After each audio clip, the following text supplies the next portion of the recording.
Hello. It's Redheaded Riding Hood here. Red for short. Happy Thursday.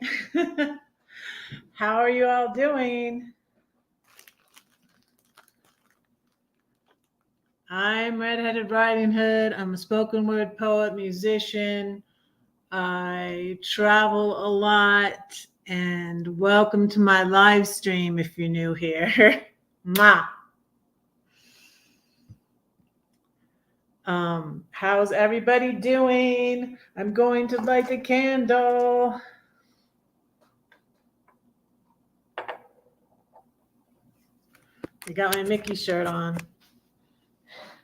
Hey, yeah, that's like Valentina gave me a Mickey cappuccino cup. Isn't it cute? When I was in Italy. I'm not giving that away. I'm not giving that away, Valentina. Don't worry. This little light of mine, I'm gonna let it shine. This little light of mine, I'm gonna let it shine. This little light of mine, I'm gonna let it shine, let it shine, let it shine, let it shine. Red's followers are called the Flames, in case you're wondering why I lit a candle. So welcome, Flames. I see two. Welcome, welcome. You can chat or not, but I'd like you to chat. I'd like you to say hi in the chat, but you don't have to. Yep. So yeah, I got my squishy ball today. This is from Walgreens. I like Walgreens, except don't buy lighters there because the lighter was $8.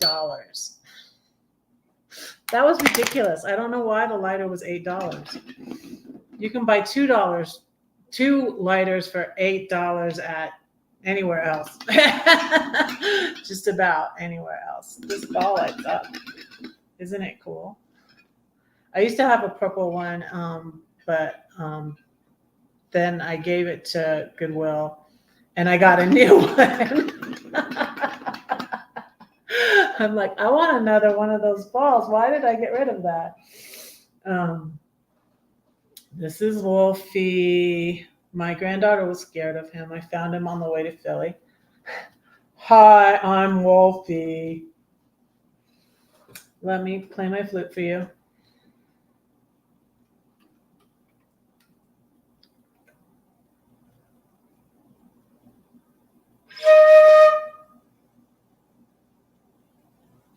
What should I play?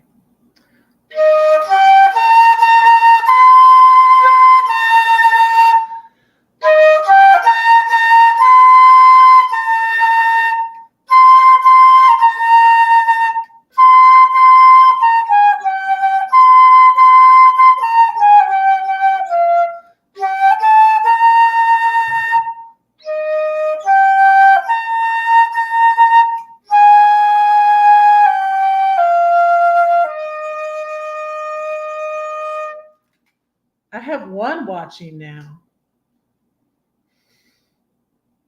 Oh, I have two watching. Okay. You're back. Thank you. Thank you all for watching. I'm going to share out I didn't share out my live. Maybe I'll get more in here.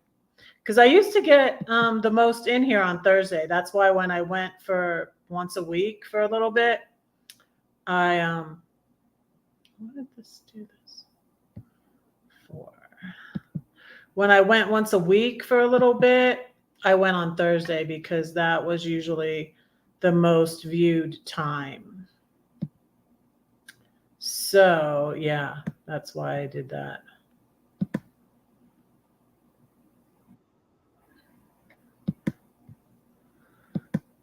Hit my thumbs up. I just did. Thank you all for being here. Let me. I'm live. now, right now. Okay, let me share it on Facebook. I might share it on, never mind that. Never mind that. Let's share it on Twitter.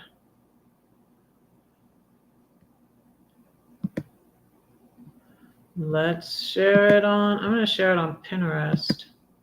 I don't usually do that, but like, what the heck?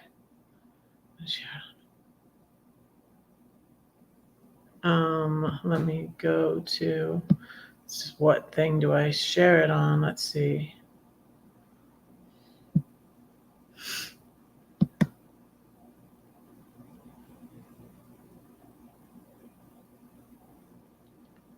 Okay. Let's see. Let's see what that does.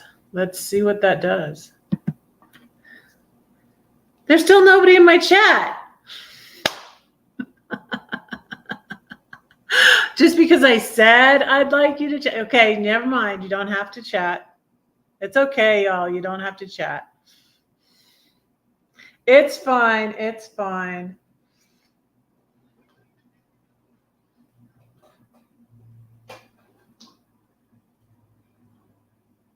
Here's some bubbles. Hey, Anthony.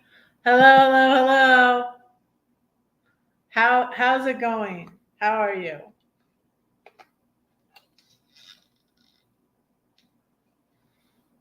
I'll keep praying for you, even if you say you're fine. Don't worry.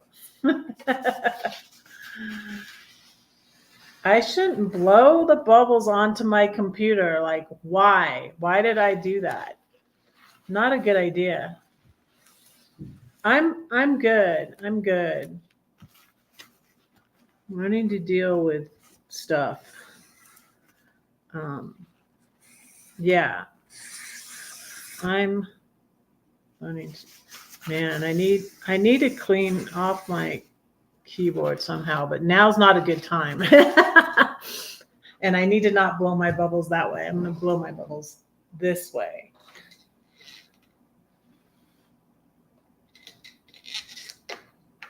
How is that? How about that?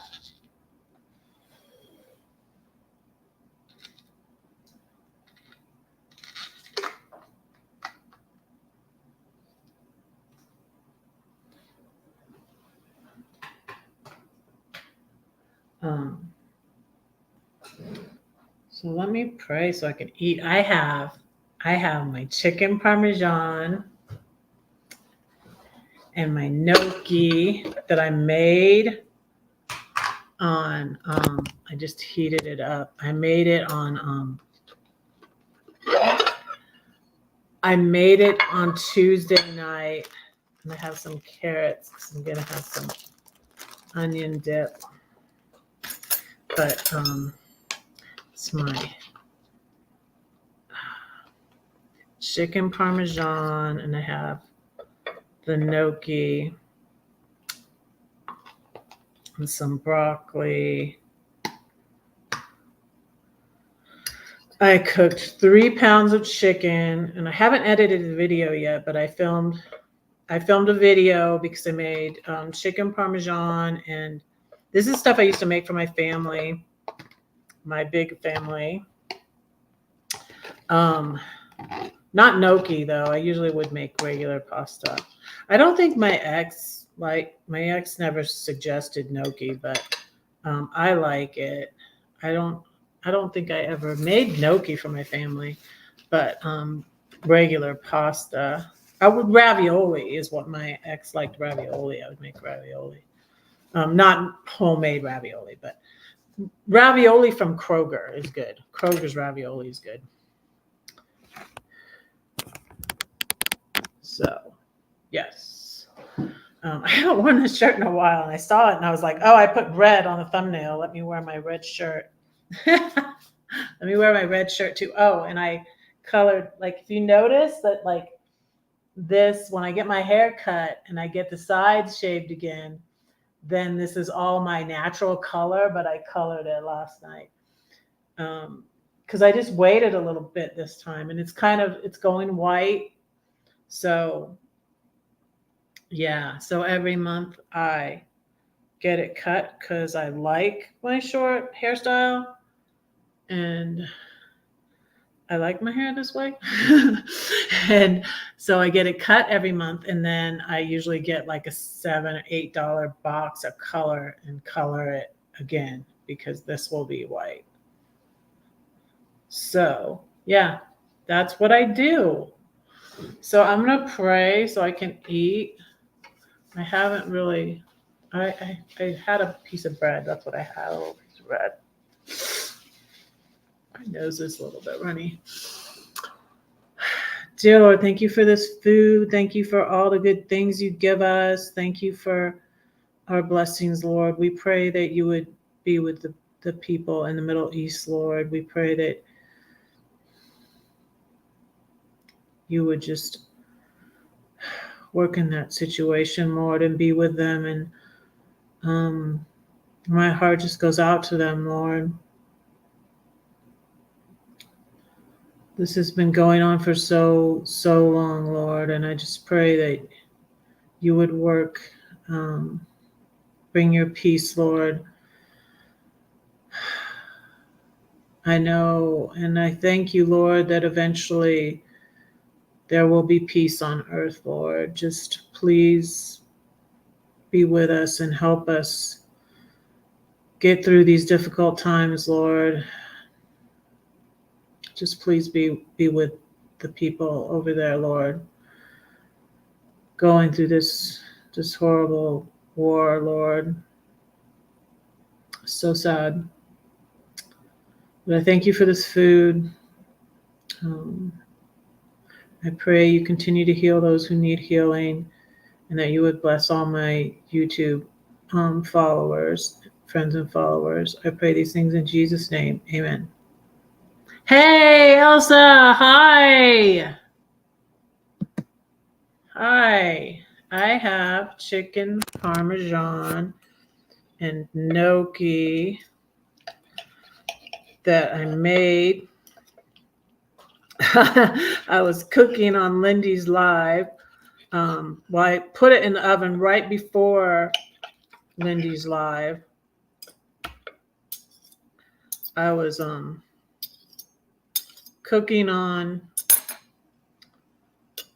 Tuesday night after my trip to the airport and my trip, my work, working for, where did I work? I worked 11 to 4.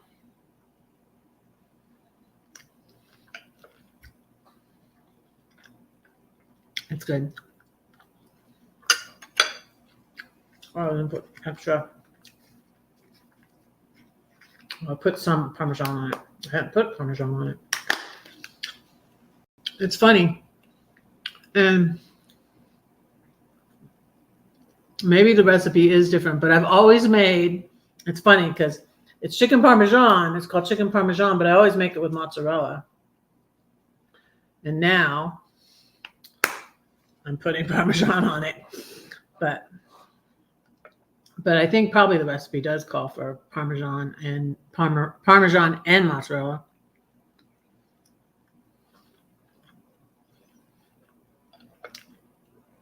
But I usually just cook it with mozzarella on it. I cook it, I bake it, and I don't fry it. When my ex and I split up, he started making it the traditional way and frying it again. But I got away from frying for a little bit, and that was like back in the 90s. But I'm not opposed to frying it, really. But I just always make it this way. But you can fry it if you want.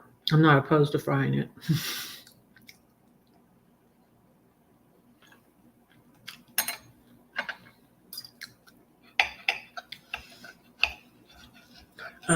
Back in the 90s, in my little house, before we moved into the big house, we moved into the big house my ex built in 2001. And my youngest was 6 months old, and I think my oldest was 13. Let me see. How old was she? I think she was 14.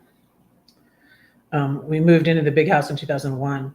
But before that, I had had a grease fire. And so I had, hey, Rochelle, how are you?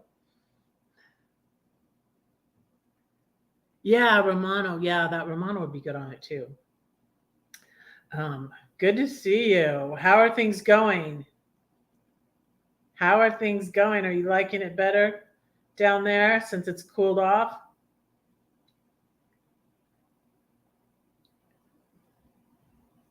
Yeah, she was 14. So my youngest was 6 months. My oldest was 14 when we moved into the big house in 2001.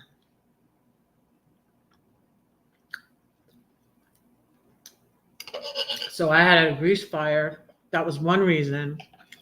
But I always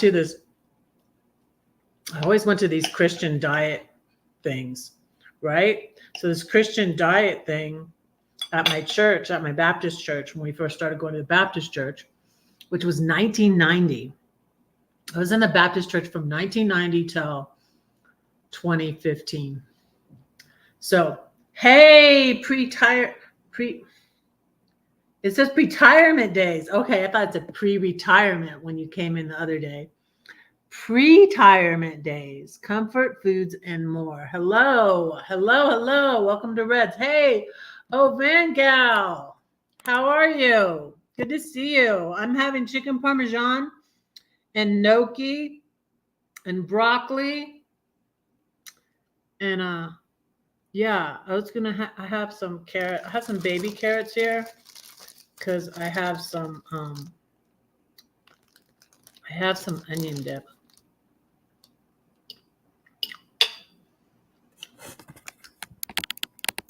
And I have a pomegranate.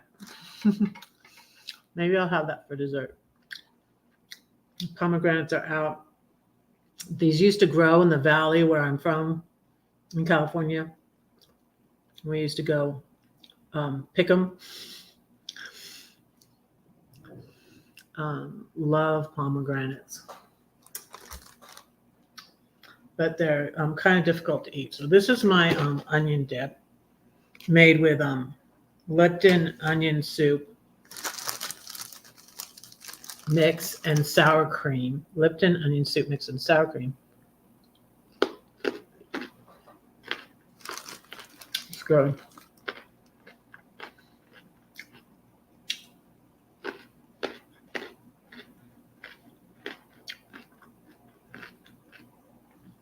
Turkey sandwich sounds good too.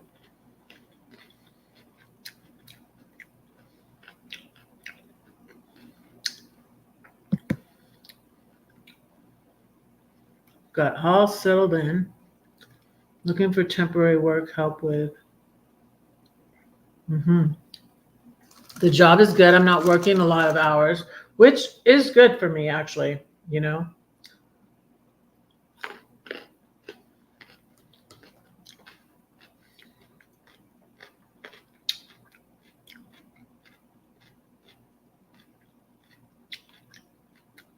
Oh. Yeah, so, but it was hard too. I remember one time, me and my best friend Louise in the valley in Sun Valley, Sunland. I live in Sunland, and actually she was down the street, like we were right on the borderline, and she was in Sun Valley, and where I went to elementary school was in Sun Valley actually, because we were like right on the borderline. Number 2 and likes to stay. Thanks, Elsa. But so I remember one time we couldn't find a place because the valley, like, I don't know who owned the valley. They since have built it all up. So there's houses there. But I don't know who owned it, but we could go over there and we'd ride motorcycles there and ride our horses there. And I don't know who owned it though, but somebody probably owned it. But anyways, and we were right near Handsome Dam, which is when they had the 19, I think it was 1984 Olympics. They had the equestrian. We used to ride there where they had the equestrian events for the Olympics, for the Summer Olympics, 1984 in Los Angeles. That's where I used to ride. So, but yeah, so there used to be a place we could pick them. But I remember one time me and my friend Louise, we went in someone's yard. They had all these big ripe pomegranates on their tree. And the person didn't, they were so sweet. It was like an older person. I don't know, probably not that old, but you know, when you're young, you think every adult is old. But I don't really remember. It was, you know, this is in the 70s, quite a long time ago. So we were picking off of someone's tree in someone's yard, but they caught us and they started helping us. They're like, "Oh, so what you doing?" I'm like, "Oh, we were getting some pomegranates." And they're like, "Okay." I think they might have said something like, "Well, next time just you know, come and ask," or but we didn't ever go there again. We're just gonna we're stealing, what are you doing? We're stealing your pomegranates. Hi.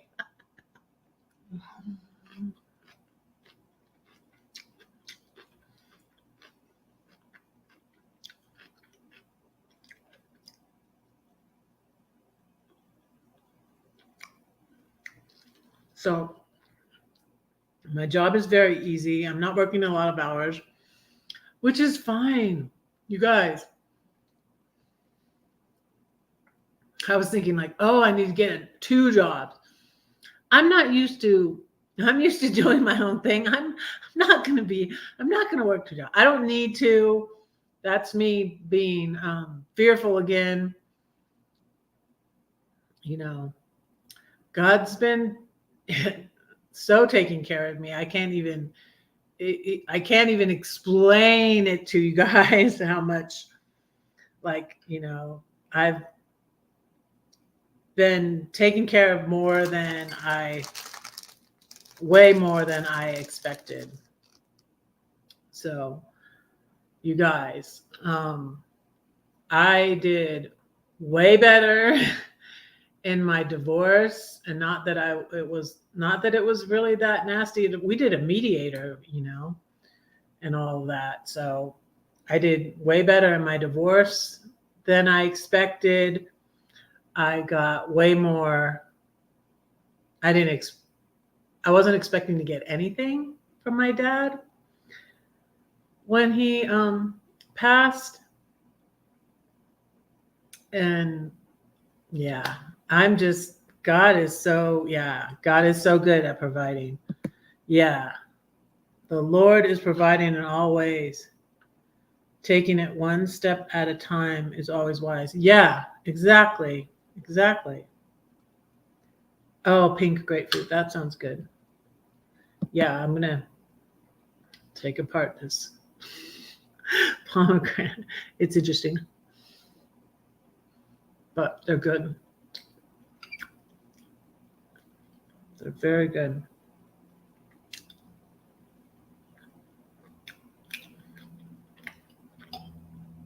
I kind of crushed up. Here's a piece of the basil.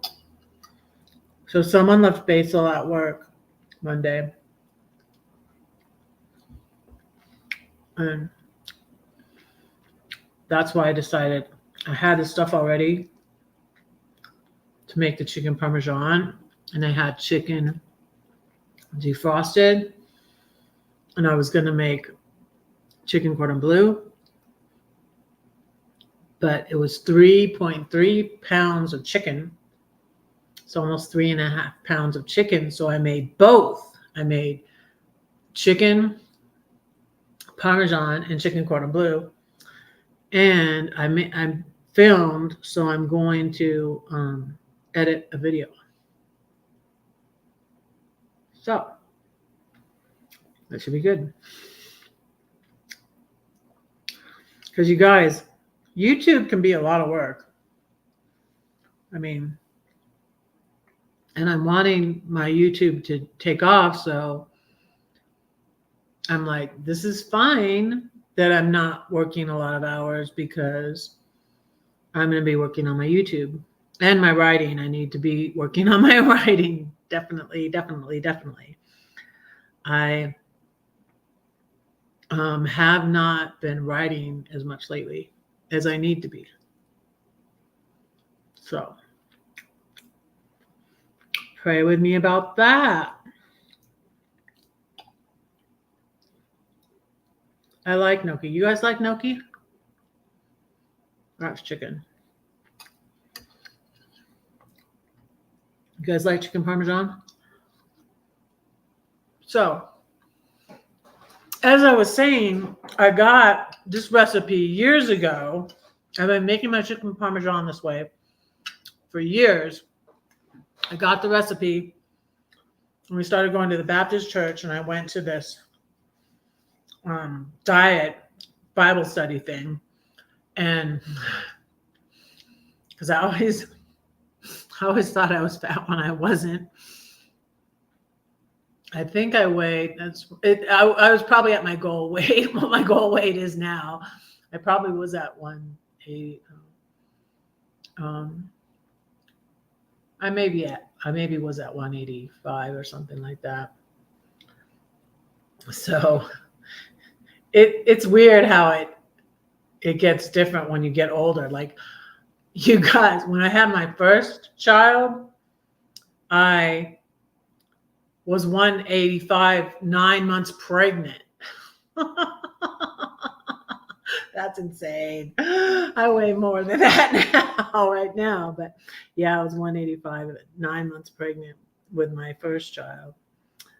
I gained 40 pounds, and that was a lot. And they were like, oh, you gained a lot of weight, because I gained 40, because I weighed 145 when I started out. 144 or something like that. When I was 19 years old. So, yeah. So I was at this diet class, and I think the pastor's wife led it. And she shared this recipe, how she makes chicken parmesan. And I don't know where she got it from, but she would, instead of frying the chicken,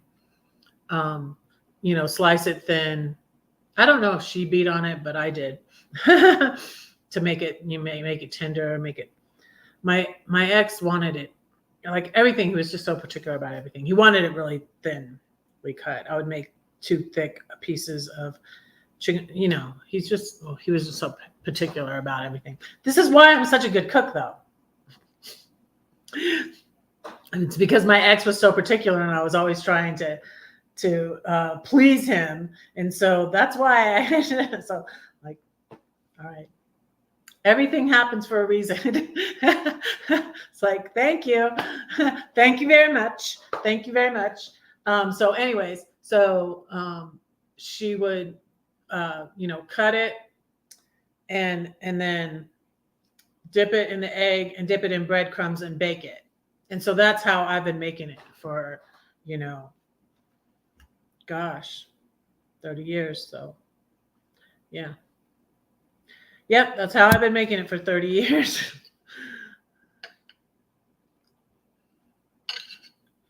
But yeah, then my ex,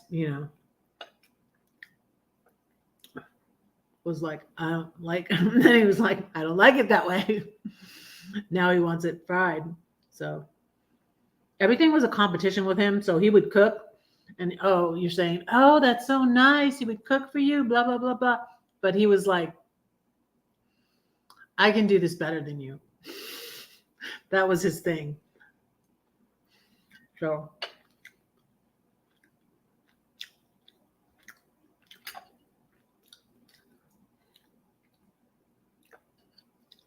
but yeah, I was so hungry when I came in from work Tuesday. And I was like, I don't want to get food out because I'm trying to save money, and I already spent a lot at the grocery store, and I need to cook the food that I have. So I started cooking. I hard-boiled some eggs. I cooked my broccoli. And then I made a salad. I put a hard-boiled egg on it. And I was like having a little bit. I have some challah bread. I think I had a little piece of that. So I was curbing my hunger because I was, eating a little bit as I was cooking.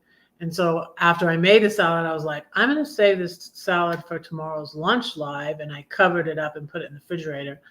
And then, after I hard-boiled my egg, I put a hard-boiled egg on my salad. And then I don't have a lot of pans. I'm still minimalistic. I'm replacing everything I sold in 2019, 2020, all the contents of my house. I'm slowly have replaced some of them, but I don't have a lot of pans. So after, hey, Paul, hi, how are you doing? It was good to hear that you got the shot glasses safely because I was concerned. So Paul was the winner of the scavenger hunt for last month. I was so glad somebody played because I like doing the scavenger hunt, and I wanted to keep doing it. So thank you, Paul. I was like, you just give this up. If nobody's played for a whole month, I'm just like, I'm going to have to stop doing this. But so I was so thankful that Paul played. Thank you so much, Paul. So yeah, and I'm going to go over again what's in the scavenger hunt for this month and stuff. And so where was I in my story? So, okay. So I hard-boiled eggs, I made broccoli, I made salad, then I saved the salad for my lunch live, right? And then I got the broccoli all off the pan because I was going to put the chicken on the pan. And so then I started, okay, we'll go to my community tab. I have to keep sharing it to keep it at the top because I share lots of stuff on my community tab. So if you find I did it this way. So 3 things. Paul won 5 things, but like he's the first one. So Paul's special because he's the first one that found all 13. I don't know if I don't know how many Crystal found. I'm not sure if Crystal found all 13. I don't think she did. You should go look. I don't think she did. But Crystal was my first winner, and Paul was the first one that found all 13. So if you find all 13, that ends the game, and you can win 3 things. And the things are, I put this is a little bear from San Francisco. You can like hang him on your visor. So you can win 3 little tiny things if you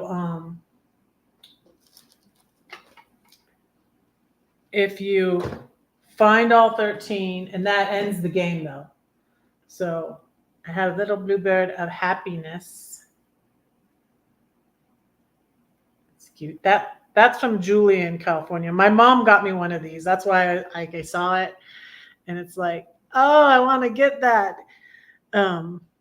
It's like the one my mom gave me. And so, yeah, that's why I'm giving it away because I have one already, really. But this is from Julian. So it's from when I went to the Glow meetup. I'll show you mine.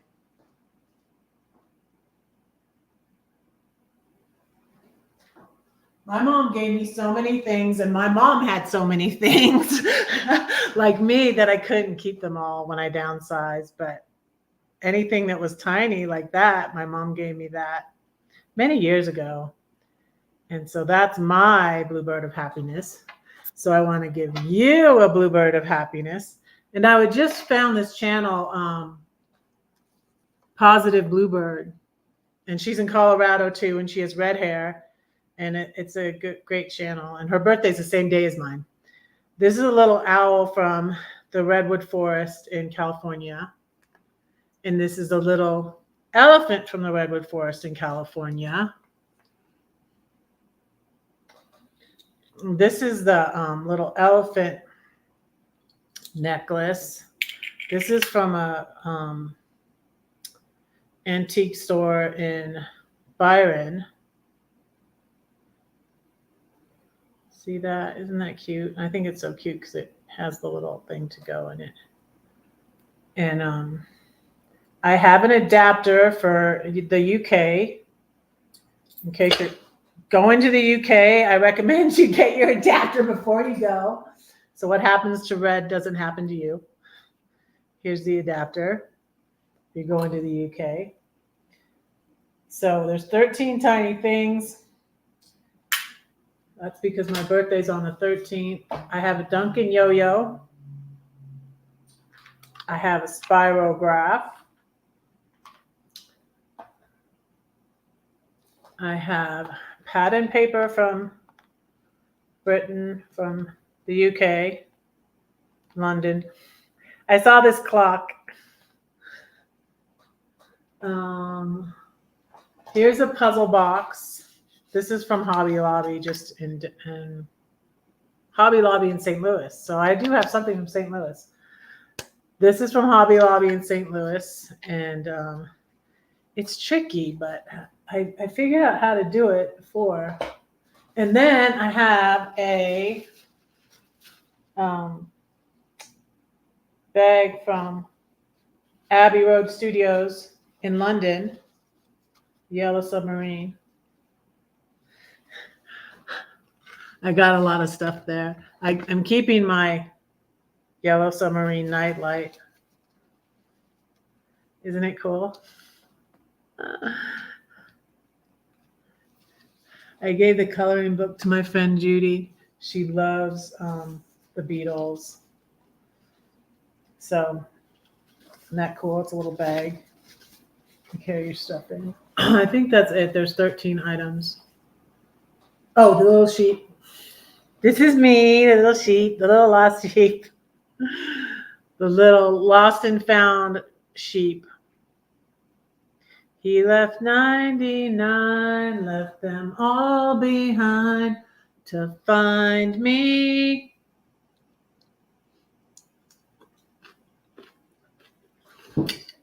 So yeah, that's that.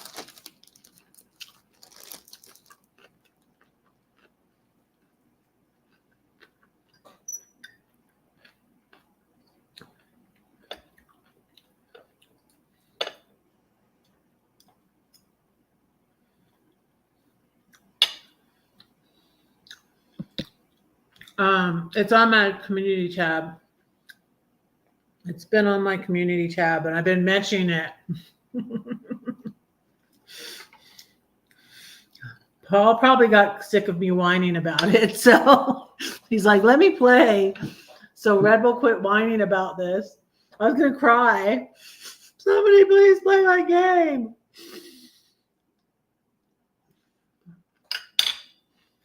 No, I wasn't gonna cry. I'm just kidding. I sent Crystal's book out yesterday, and I sent her a little crystal. Because a crystal for Crystal. A crystal for Crystal.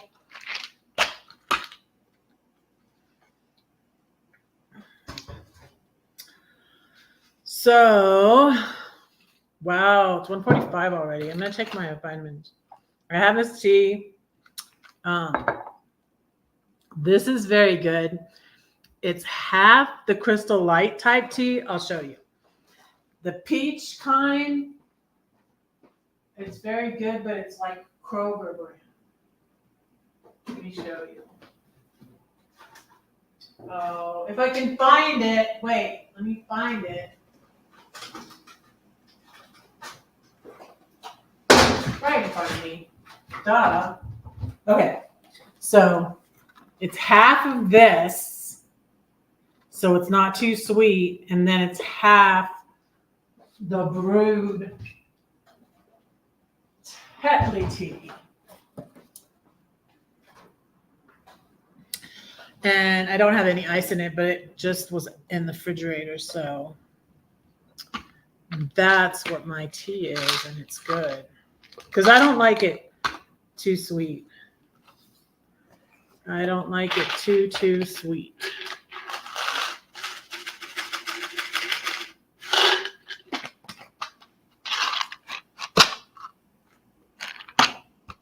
Goes there.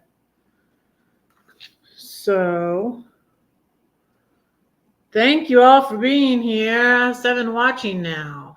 Thank you, thank you, thank you.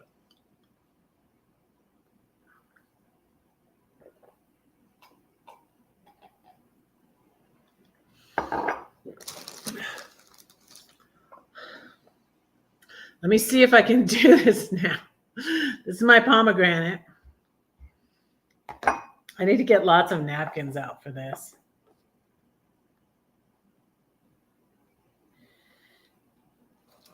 I need to get lots of napkins out for this because it's messy. This does stain. I can remember staining my clothes with the pomegranate when I was a kid.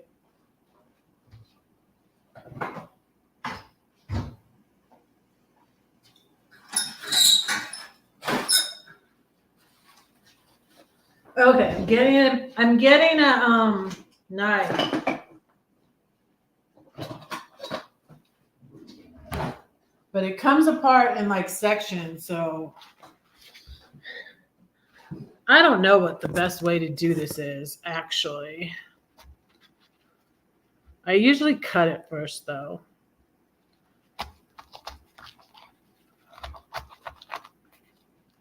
See?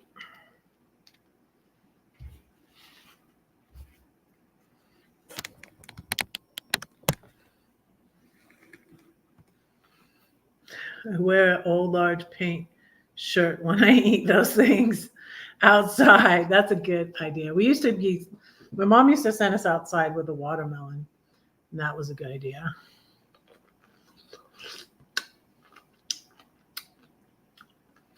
Do you guys have things that remind you of when you were a kid? So I'd like to go horseback riding again.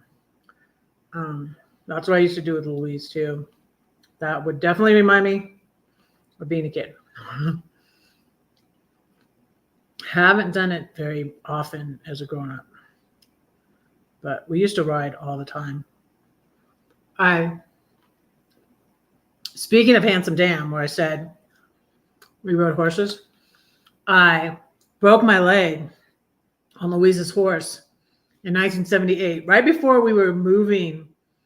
We were going to move to, right before we moved to Florida, I broke my leg, and it was the 2 days before Christmas, the 23rd of December, 1978.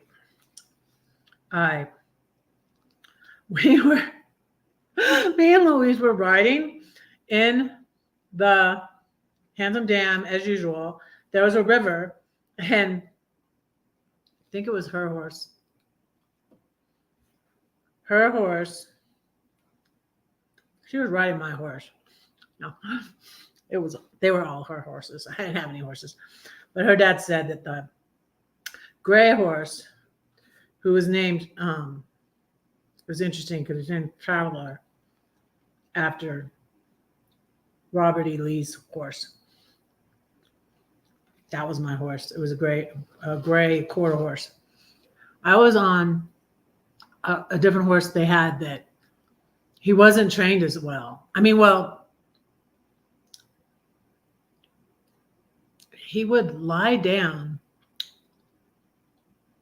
but as far as riding him, he wasn't trained as well because he went just when Traveler went. And so what happened was the horse pooped in the river and we were following the horses. Of course, I don't think I ever told my parents what we were doing when I broke my leg on them. But what happened is we were like racing, and the horse knew this, and the horse, Smokey, I was on Smokey, and Louise was on Traveler, and Smokey didn't want Traveler to beat. Smokey was very competitive, I guess, right? So there was the cement thing, because it's a dam. There was a cement thing, and the river was going along it, you know. And then there was a tree, right? And so we're going down the river, and it was like blocked. And so Louise on Traveler went to go around, and Smokey was like, now they're beating us, and I will have none of that. So Smokey went straight between the tree and the cement, slipped on the cement, and boom, we both went into the river. It was cold. It was cold. And I fractured my leg. This one. It was like about right here. And it was so tiny. I was like, really? That little thing is what's hurting me so badly? I couldn't even see it like they showed me on the thing. So yeah, I broke my leg. It was all Smokey's fault. And then I had to ride the horse out of the Handsome Dam because, you know. So yeah, that's what happened with that. Hey, Lindy. Hi. I'm telling my silly stories about when I broke my leg on my friend's horse. But they were like my horse. I mean, I'd help her feed him. I'd help her clean the stalls. I helped her with everything. So, and I'm out of touch with Louise again. The last time I saw her was, I think, 2009. I think I did see her in 2009 after my mom died. But she doesn't do that much like social media or anything. She's like really anti. She's like, I have 10, I probably have that many emails too. She's like, I have 50,000 emails. She doesn't do like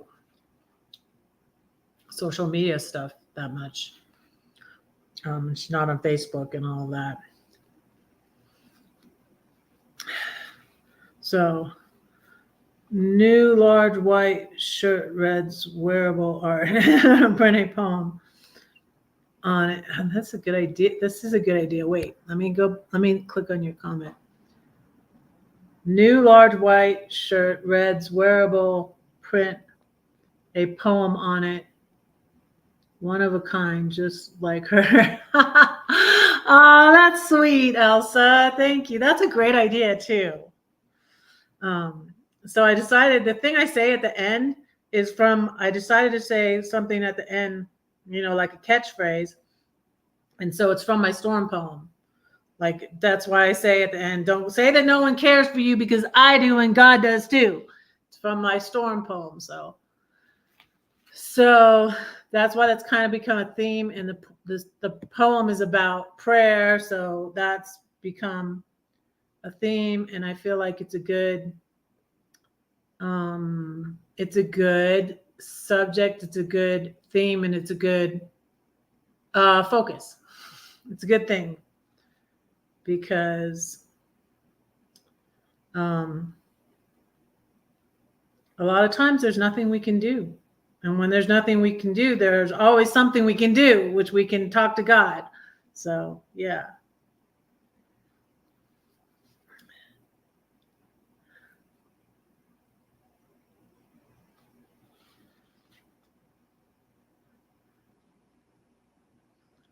How's it going, Lindy?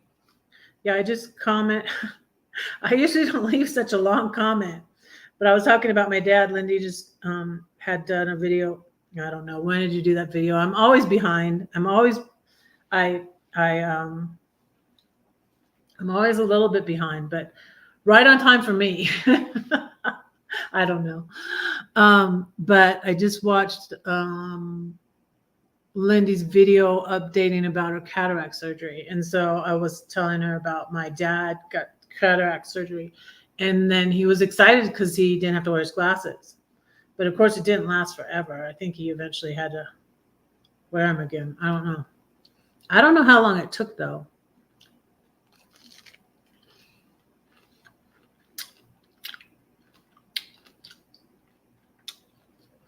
For the pomegranate jam.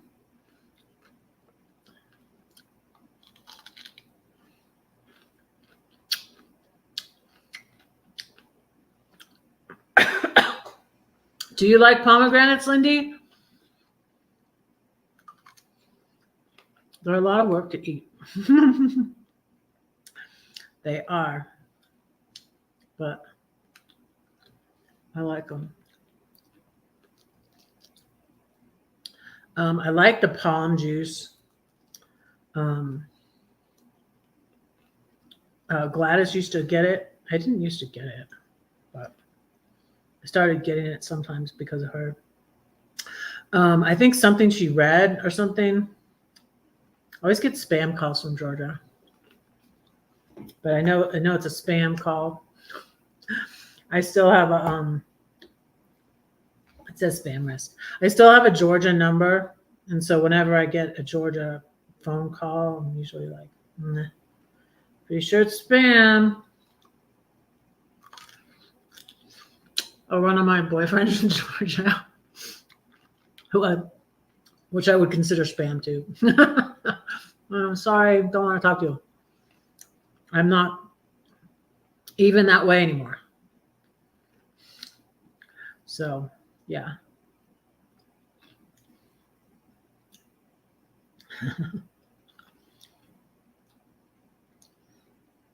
Oh,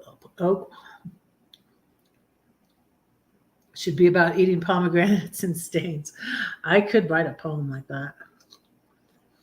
I need to start writing more, you guys. I just like, and I thought that, silly me, biting off more than I can chew. I need to do a poem about that. Because that's been like my whole life. I mean, like having 5 kids, yeah.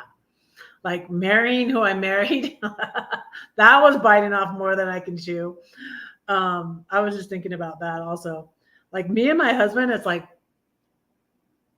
what an accomplishment. I mean, we stayed married 30 years. And you know what? We were both like so stubborn. I mean, that's why I think that's why we stayed married so long too. We were just both very stubborn. It's like, no, I'm not giving up. You're the quitter. You give up. I'm not quitting.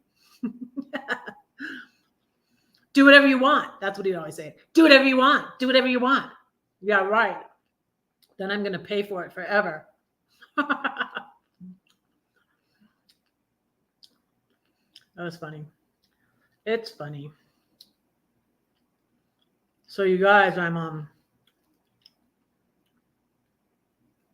just learning stuff, and so I want to share it with y'all because I've been struggling over some anxiety lately. Like I told you, like I didn't want to go to the airport to try and get Albert's suitcase because I was afraid. I was anxious about being late for work. And it's like, get up earlier. So Albert got with me on the text messages and is like, well, this is how you do it. If you get there, if you leave at 7:15, you'll have this much time. You'll have 45 minutes to get your car parked and get in there because it's a huge airport. And we just planned it all out. And it was fine. And then today, was it today? I think it was today. Yeah. Today I sort of had a revelation about it's always about being afraid somebody's going to reject me or reject me again. And it's like, I don't need to be anxious about that because I'm okay. And like Joyce Meyer always, and I told you, this is another one of the Joyce Meyer books that I rebought, that I donated to friends of the library, but then I bought it. I got it again. I think it came though with another book, an offer or something. I don't know.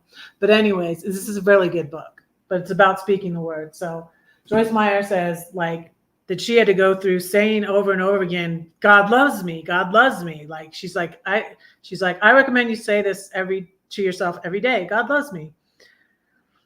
And I'm like, when I realized that I was having the anxiety over people rejecting me, I'm like, wow, like duh. And like, why? I don't need to do that because God loves me.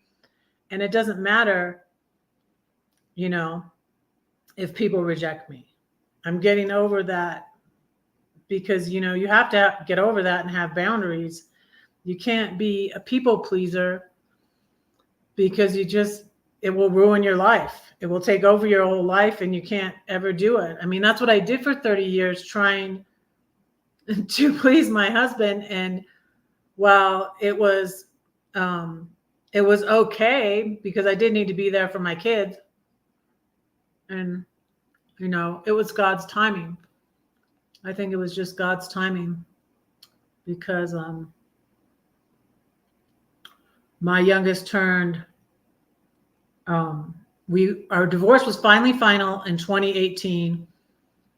My youngest turned 18 in 2019 in January, and then she graduated high school. So that's why then in 2020, I left Georgia. It was like all God's timing. So, yeah.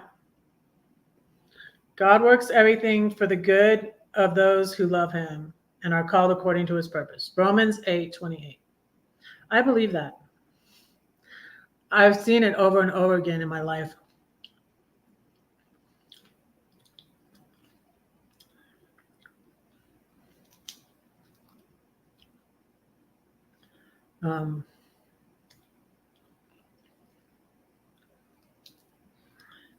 So, and it's been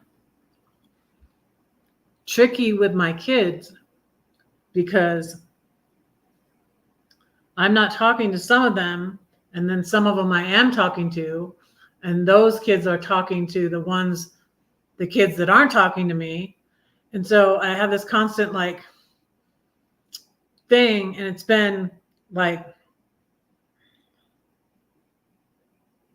yeah, right, exactly. Well, Paul, what happened was the same thing happened to me, happened to Albert as happened to me. And I did get an email that my flight was canceled, but I didn't see it. I get so many. I'm like Louise. I do check my email, but probably not often enough. And I get a ton of emails that I don't even open that are spam.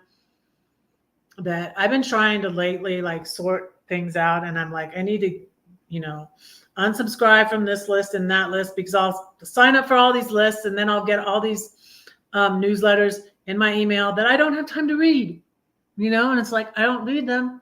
I need to just unsubscribe. So I get all these emails. So I did get an email that my flight was canceled to Portugal, but I never read it. I never saw it. So I go to the airport. There's no flight.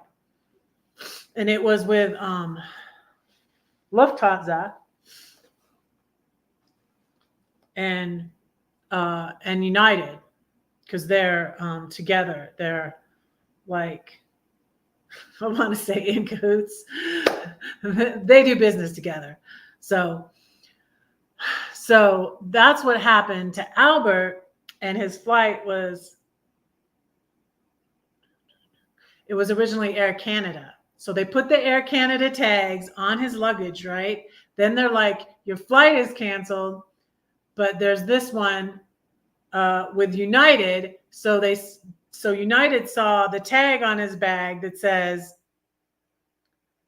"All right, Ovangal, thanks for coming in. See you later." So Air Canada, they must have seen the tag. I mean, United must have seen the Air Canada tag on his suitcase and didn't take it with him to Japan. So so he went to Japan through Canada. Is that on the way to Canada? I don't think that's on Denver to Canada. I don't know. That doesn't sound right. But anyways, that's what happened.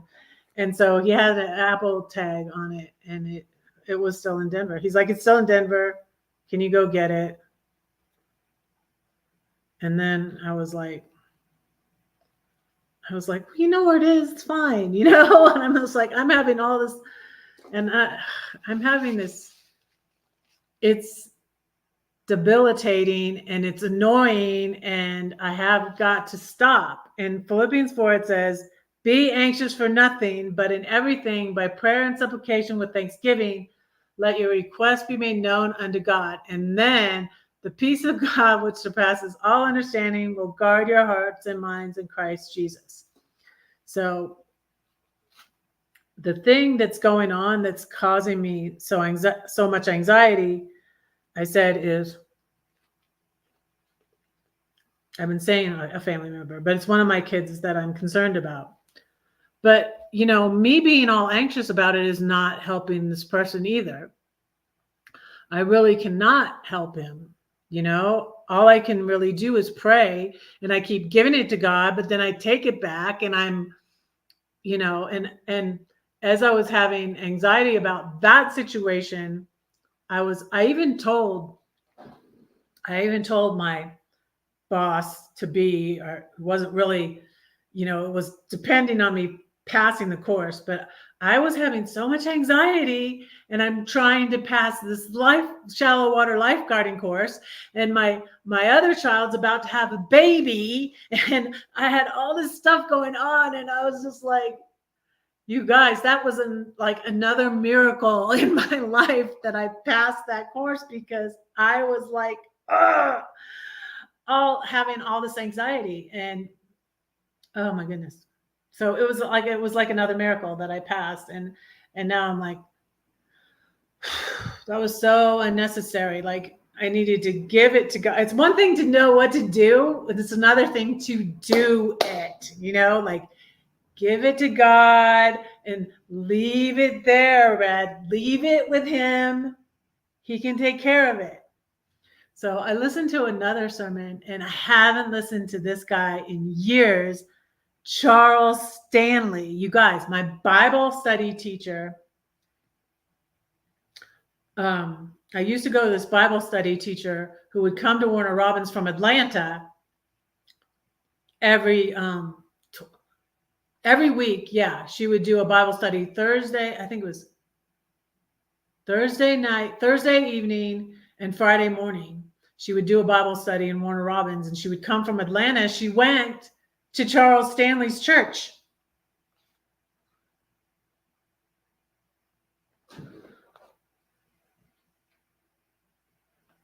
Yeah.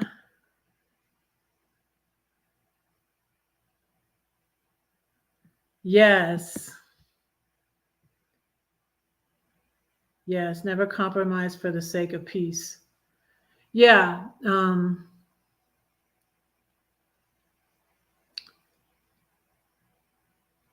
Yeah, I was, I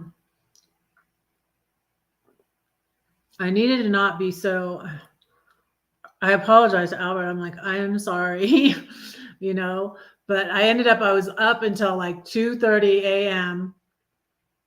And this was before, like, he planned it. When he planned it out for me, I felt better about it. He was like, allow like 45 minutes to get your car parked and get in there, because it's like a huge airport.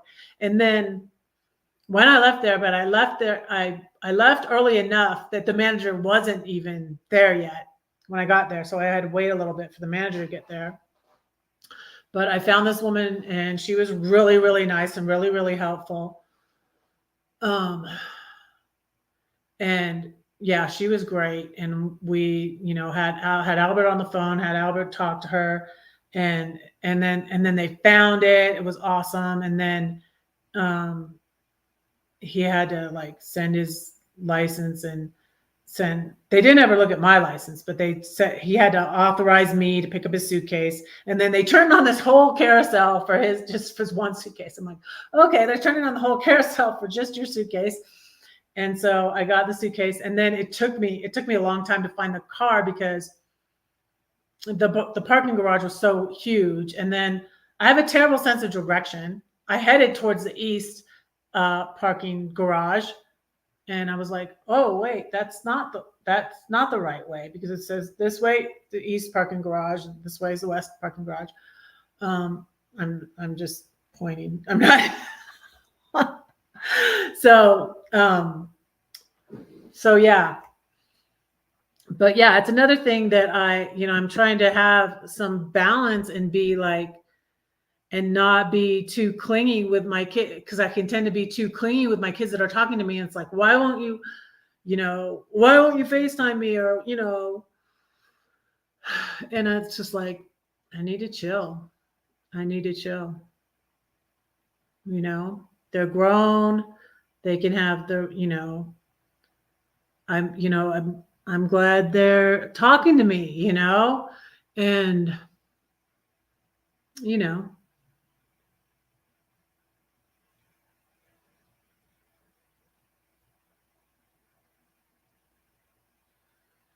yeah, both my parents have passed too. Yeah. And, yeah, I have one sibling that I'm sure is a narcissist, and then one sibling that's he's got a lot of traits. I won't say he's full blown narcissist, but he is a lot like the thing with even my ex, and my dad was this way too, is they're also codependent. And they're enabling people. So I can see that. I can see that in my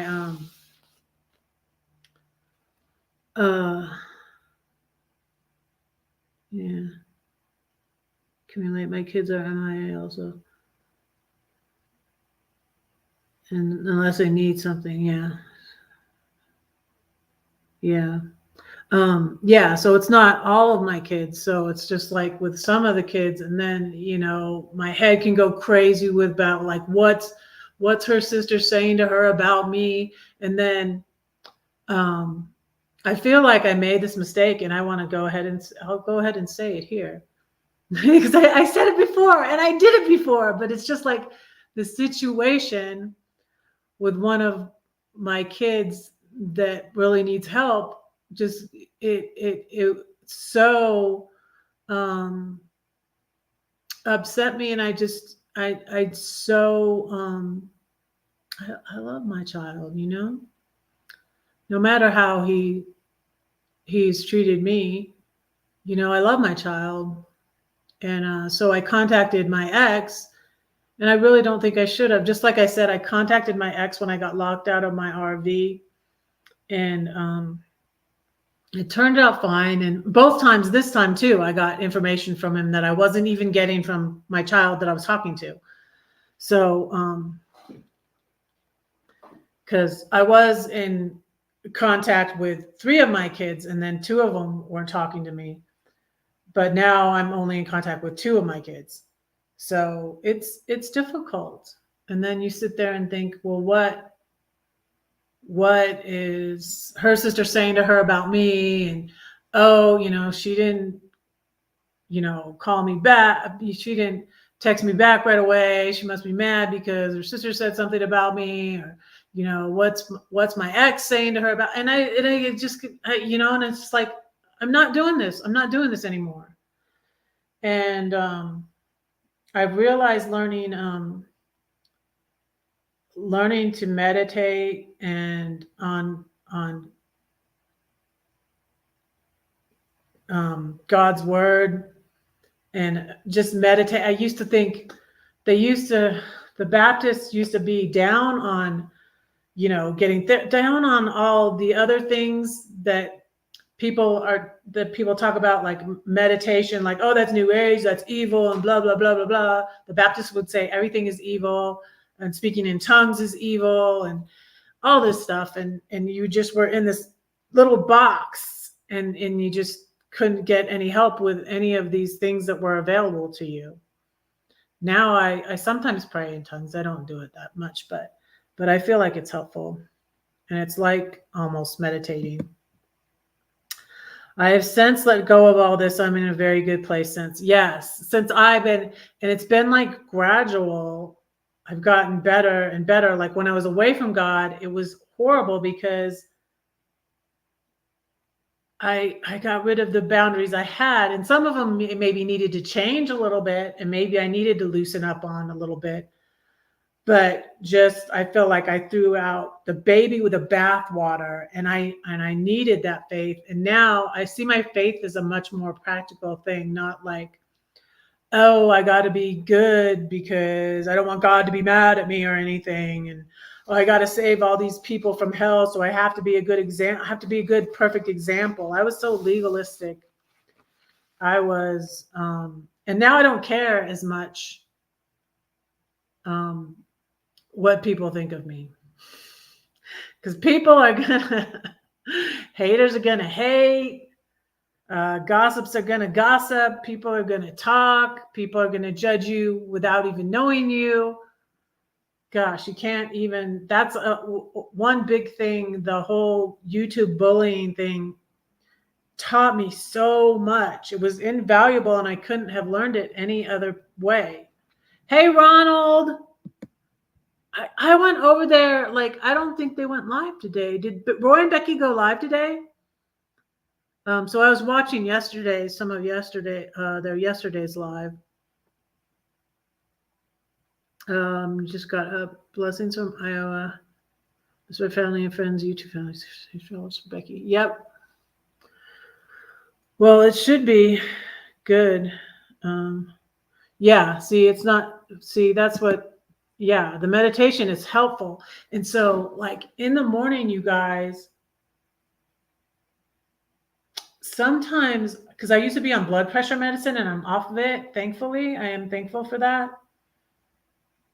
And, but I have this blood pressure machine. Sometimes my blood pressure will go up. And then I've learned to, like, I'll deep breathe and I'll think, good thoughts like God loves me, or be anxious for nothing. One I like that I pray for my child that's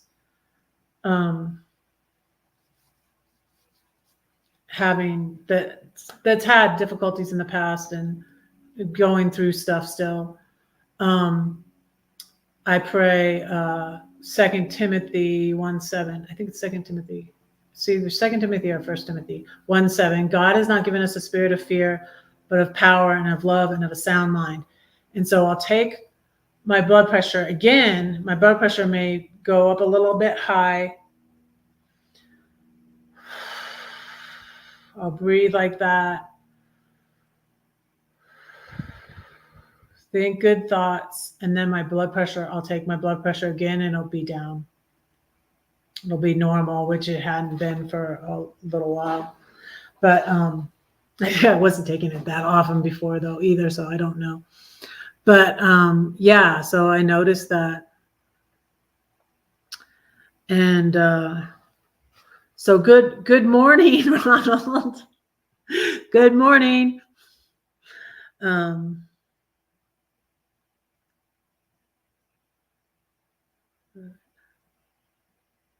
Yeah, my parents passed apart from each. My dad lived 10, almost 11. Let me see. It was 11 because my mom passed in 2009 and then my dad passed in 2020. So.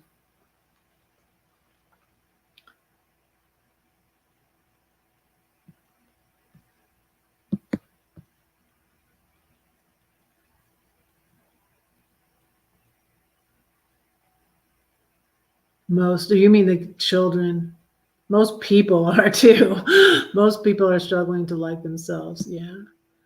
So, yeah.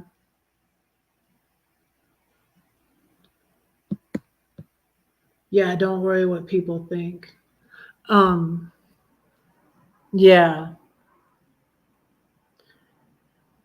It's hard though, because it's a balance, Paul. I mean, some people you do care, if you're doing anything like, a business, you got to care what people are going to say about your business. If you're doing YouTube, like I have to care what you guys want to watch on my YouTube. So like it's a balance, but it's like some people you don't care what they think, Uh, it's like um it's like I like I haven't listened to her in a while, but I like Brene Brown's thing about um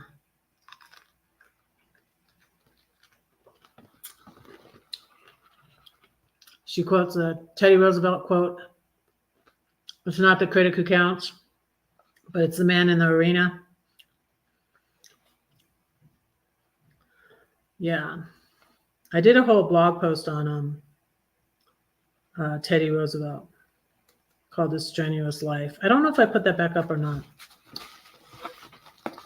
I'll drop the link to my blog. I need to say a poem and pray and let y'all go because I've been going for an hour and 16 minutes and I'm going to go live tomorrow too. Next week, I think I'm only going to have time to go live for lunch on Wednesday, but I will go live Monday night.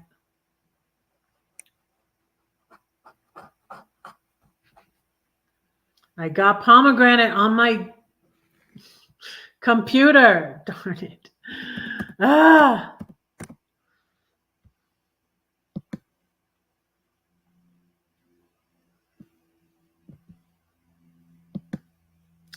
Let me see here. Oh, here is my website is redheadedridinghood.com.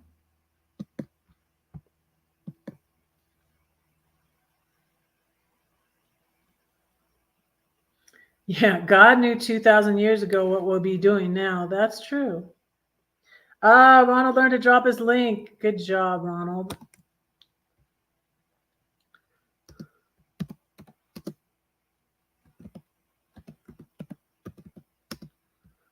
You can go to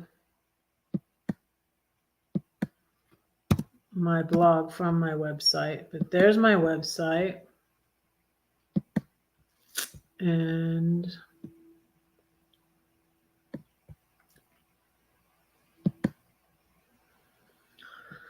but I need to write more. I need to work on editing my red poems, etc., etc., etc.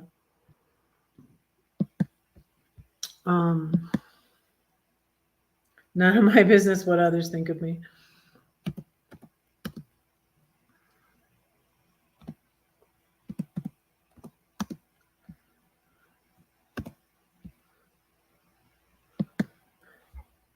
Yeah, see, that's the thing that,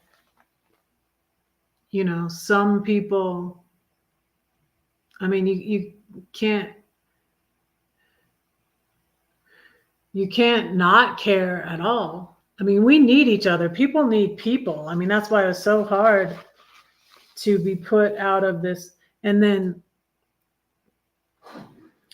I feel like the devil blows everything out of proportion, and I'm just like, everybody hates me, nobody likes me, everybody hates me, I'm gonna go eat some worms, that's what it made me feel like. And it's horrible. Like, if you don't think we need each other, we need each other. Hey, Davey, hi, thank you so much for being here. How are you? So, like, we need other people. you know? You can't be like, and so many people I'm like, and am I really an introvert? I was kind of like, I don't know, it's kind of like in the middle. I don't know, but I still feel like I've gotten more of an introvert just because of being afraid of, being rejected again, and like I don't even want to try anymore. But I don't know, but maybe I always was a little bit of an introvert. Oh, thank you for dropping that link. Thank you. Good job, Ronald. Good job. Oh, and incidentally, I have this cross on. I put this cross on today, and that's from my oldest child. Um, it's this stone. She got this in the Dominican Republic, I think. She was in the Dominican Republic with a Christian ministry for like 9 months. I'm good. I'm telling everybody how I've dealt with my anxiety, and it's getting better. And I am gonna find a therapist. Yeah, I am. I had one on BetterHelp. I had another one on BetterHelp. But again, I don't think it wasn't a good match for me. And then I stopped, and I had one sooner than now. I was going to find a new one, and I haven't yet. And so, yeah, but I'm doing that too. So, because like mental health is important, and that's what I like to stress on here. So, tips, tricks, don't be afraid to get therapy. Sometimes even you need to be, I've been on medication before. I'm on a little bit of medication for my bipolar. I don't have to tell you that, but I'm telling you that. It's a mood stabilizer, and it helps me sleep. And it's hardly any. In fact, it's such a small amount that my doctor said my bipolar's in remission. I was like, really? I didn't even know that was a thing. Okay. But anyways, so yeah. I like to talk about it. I feel like it's good to talk about it. Yeah, a lot of people suffer from anxiety. Yeah. And I used to not know what it was. Hey, DJ1, hello, hello, hello, hello. How are you doing? Thank you for being here. I need to say a poem and let you all go.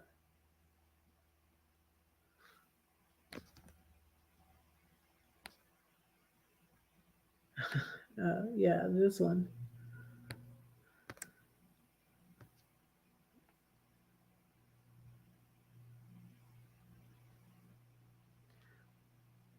Yeah. And I could have stopped the whole thing with the bully if I hadn't have emailed him and asked him why I was blocked. I mean, I just didn't realize.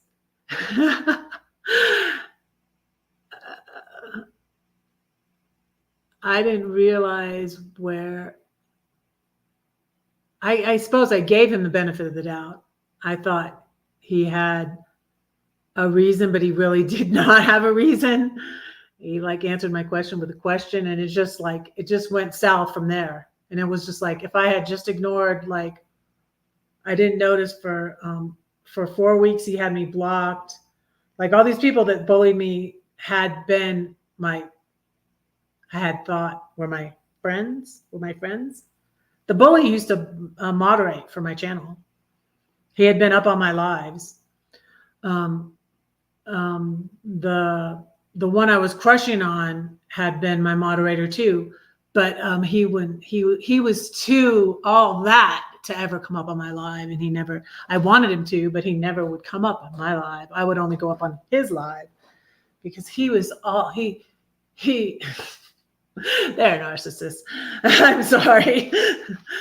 A bit narcissistic, yes. I realized after the fact.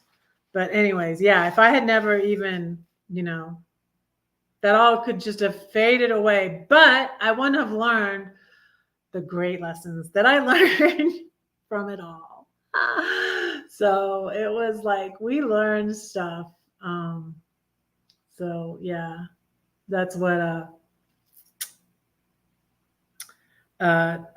was listening to TD Jakes talk about the storms and what we learned from the storms. And it was so good. Whenever I listen to TD Jakes, I get so much out of it.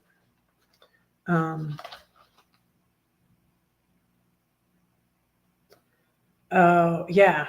Oh, this is some. This is some of the stuff he said.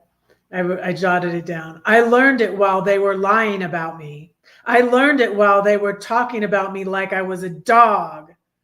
Jesus didn't just rebuke the wind and the waves. This is about the storm. He rebuked Peter.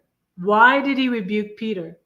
Because Peter forgot the power of Jesus' presence. Jesus was asleep in the boat. Jesus is on the boat. Like, don't panic.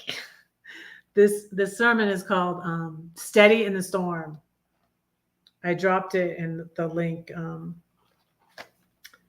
Hey, can you drop that link, Ron? Let's put Ronald to the test. Drop TD Yakes' link. Check it out. And listen to this. Listen to this. I wrote this down. The devil knows the storm can't take you out, but the fear can. The devil knows the storm can't take you out, but the fear can. Wow. Be steady. Hold on in the storm. Steady in the storm. That's what that was called. That thing.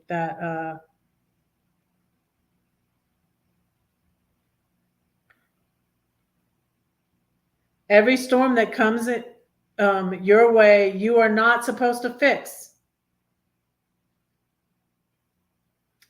He was in Luke 8, 22 through 26.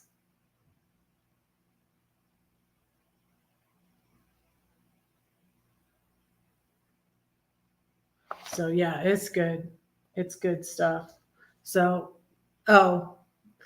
that's what Monday night I shared the storm poem.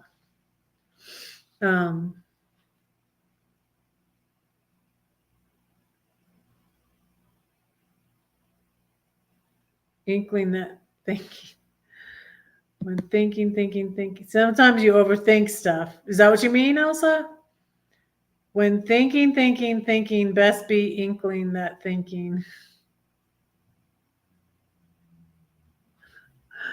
Let me do it. I'll do it.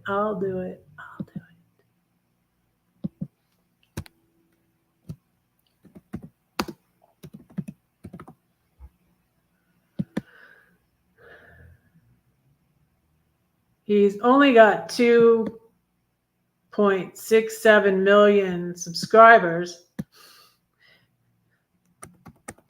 You don't have to sub, but go over there if you don't want to.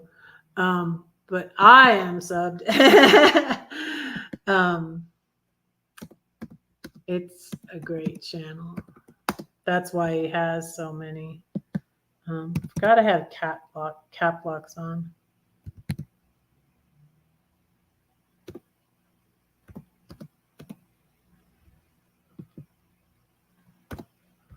Okay, there we go.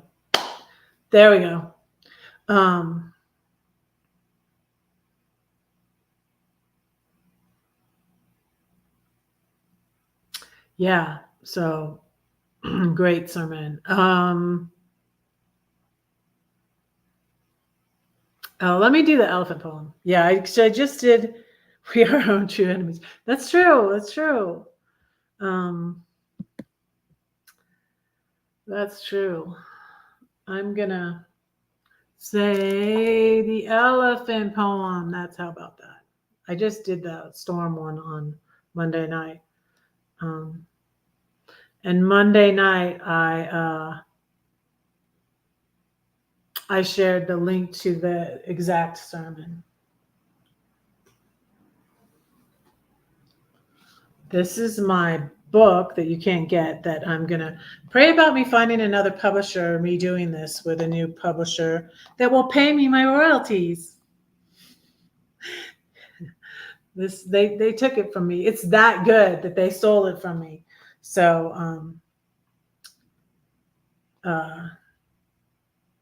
I'm going to say it. So whenever I try to show the pictures, and this is dedicated to my mom. Isn't that cute little elephant? Was there ever an elephant in your room? When it walked, it went boom. You tried to deny it, but you couldn't hide it. Where can you hide an elephant? Oh no, that's a cat, you try to say, or maybe a bat. It will fly away. If you can't admit it, you can't quit it. Go ahead, face it. Can you trace it? Could the truth set you free? Or will they all laugh at me? Who are they, and why do we care if they laugh? They have a hyena in their room. That's so much worse than just an elephant. How do you eat an elephant? One bite at a time. 1 day, 2 day, 3. Day by day, these things I pray. I have a higher power who created elephants. Maybe he can take care of it. I wonder what he'll do. Will he take it to the zoo? What? People will come from miles around to see the greatest show in town, the elephant. He now does tricks and people pay to get their kicks. God can take your ashes and give you beauty. You thought you had to sacrifice. Everyone must pay their price. If I give him the elephant, he'll die. But the ringmaster doesn't work that way. The elephant will live another day. He'll sing and dance because he got a second chance. The circus is a place of joy and wonder because the ringmaster has a plan. Trust the elephant in his hands. I don't want my pages sticking together. This is the last copy I have.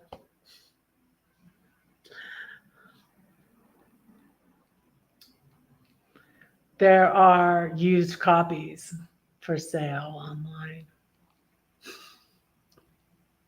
If you want to do Red a favor, y'all, find a copy of this book, buy it, and send it to Red. My address is P.O. Box. It's on my page. Let me tell you what it is. I'll put it in here.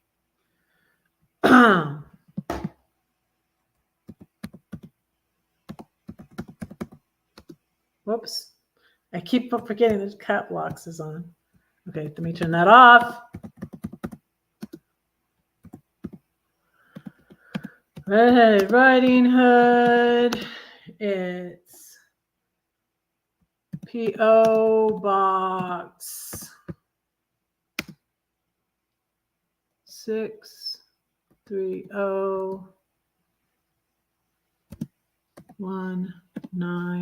630-192 Highlands Ranch,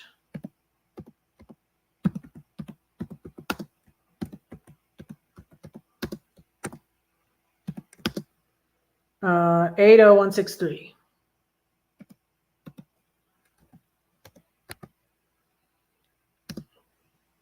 Um,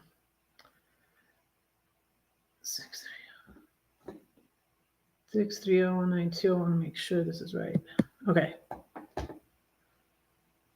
Imposter syndrome, fear, judgment, etc. Okay. You're all around true. Yeah. Exactly, Paul. Yeah. Yeah. Yeah, we need to stop like doing that to ourselves. And that's what I'm learning. Exactly. I'm learning to be easy on myself. Like I was thinking like, I need to get another job. And I don't. I'm just like, why am I, I was sitting here for a year just chilling, and I'm not, yes, I've spent a lot of my inheritance. Yes, I have. And I was very generous with it. I gave a lot away. And yes, to my kids, some of them who are not speaking with me right now. Hey, Chris, how are you? Hello. I was just about finishing up. But yeah, just talking about stuff and how we sabotage our own stuff. Self-sabotage, right, Paul? That's what that is. Oh, that's so imposter syndrome, so bad, you know? I didn't even realize it. Okay, so when I was crushing on, and I called it was limerence. I learned it has a name for it when you're obsessing and crushing on someone who's not returning, who's not reciprocating that back to you. It's called limerence. And so I was in limerence with this YouTuber, and I didn't even realize that he was using me for his channel. And even the handicapped person I was trying to help, I didn't even realize, because I have an imposter syndrome, and I don't think like, I don't think I'm that much, but but then I realized like they're thinking, oh, like this is a channel that might do good. This will be good for my channel, and that's what the YouTuber I was crushing on thought. Oh, this is gonna be good for my channel, and he was just using me, and he was stringing me along too. I mean, he sings, "Hey there, little Red Riding Hood." On his live on YouTube, he sang that to me. He made sure I was there, and then he deletes the live. And then when I talk to him, he's like, "Oh no, we're just friends, Red. No, we're just friends, Red." And I'm just like, "Oh my goodness, I'm so sorry."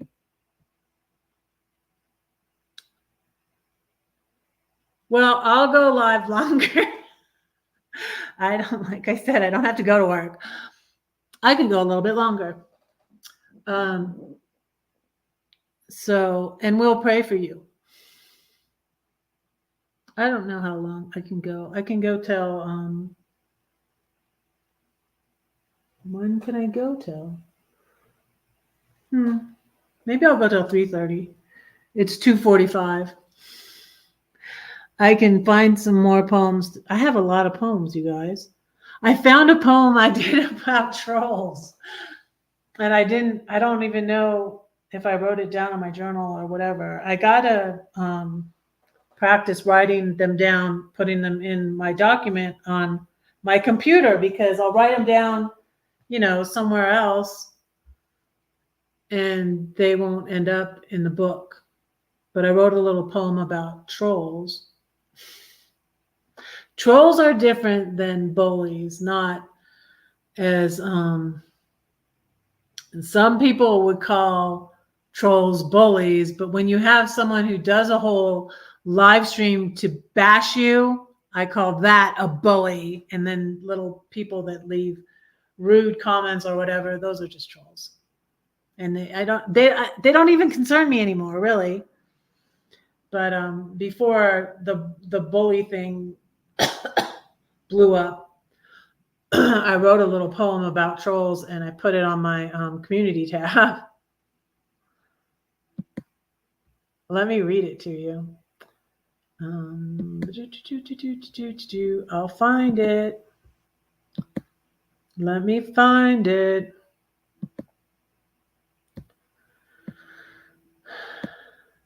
So I found an old song too. Carrie Job, "Steady My Heart." Oh, this used to be my jam. Let me share that in the chat too. You steady my heart. It's an old Carrie Job song. You steady my heart. You steady my heart in the storm.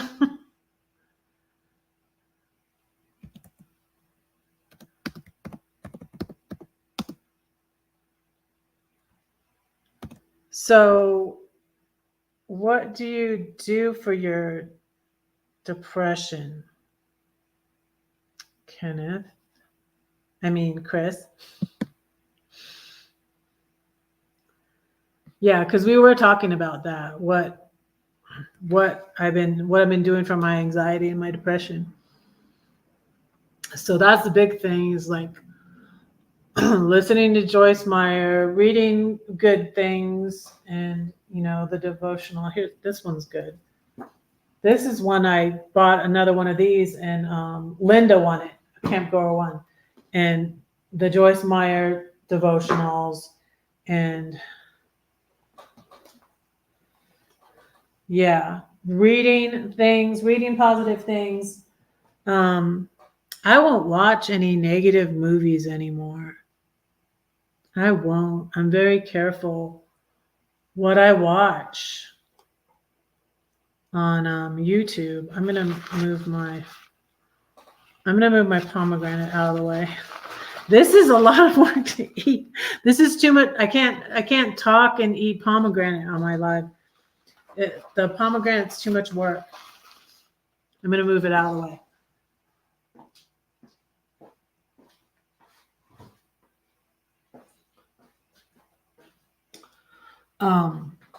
I need to make me some hot cocoa.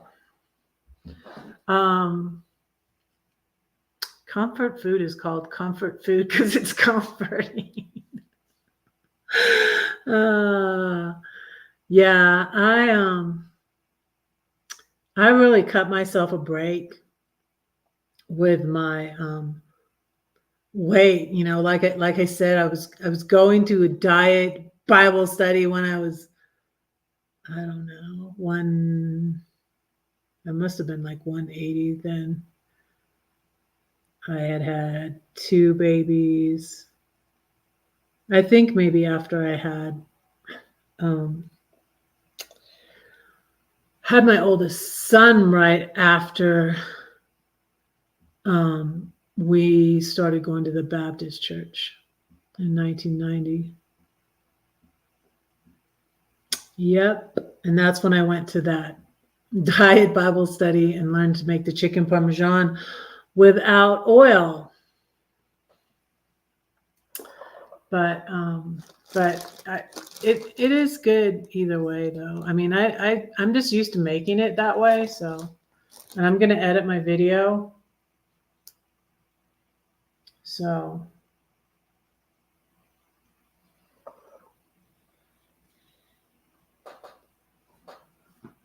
let me read you one of these. These are good. Since I'm going to stay on a little longer, I'm going to read you a devotion. What's today? It's the 19th.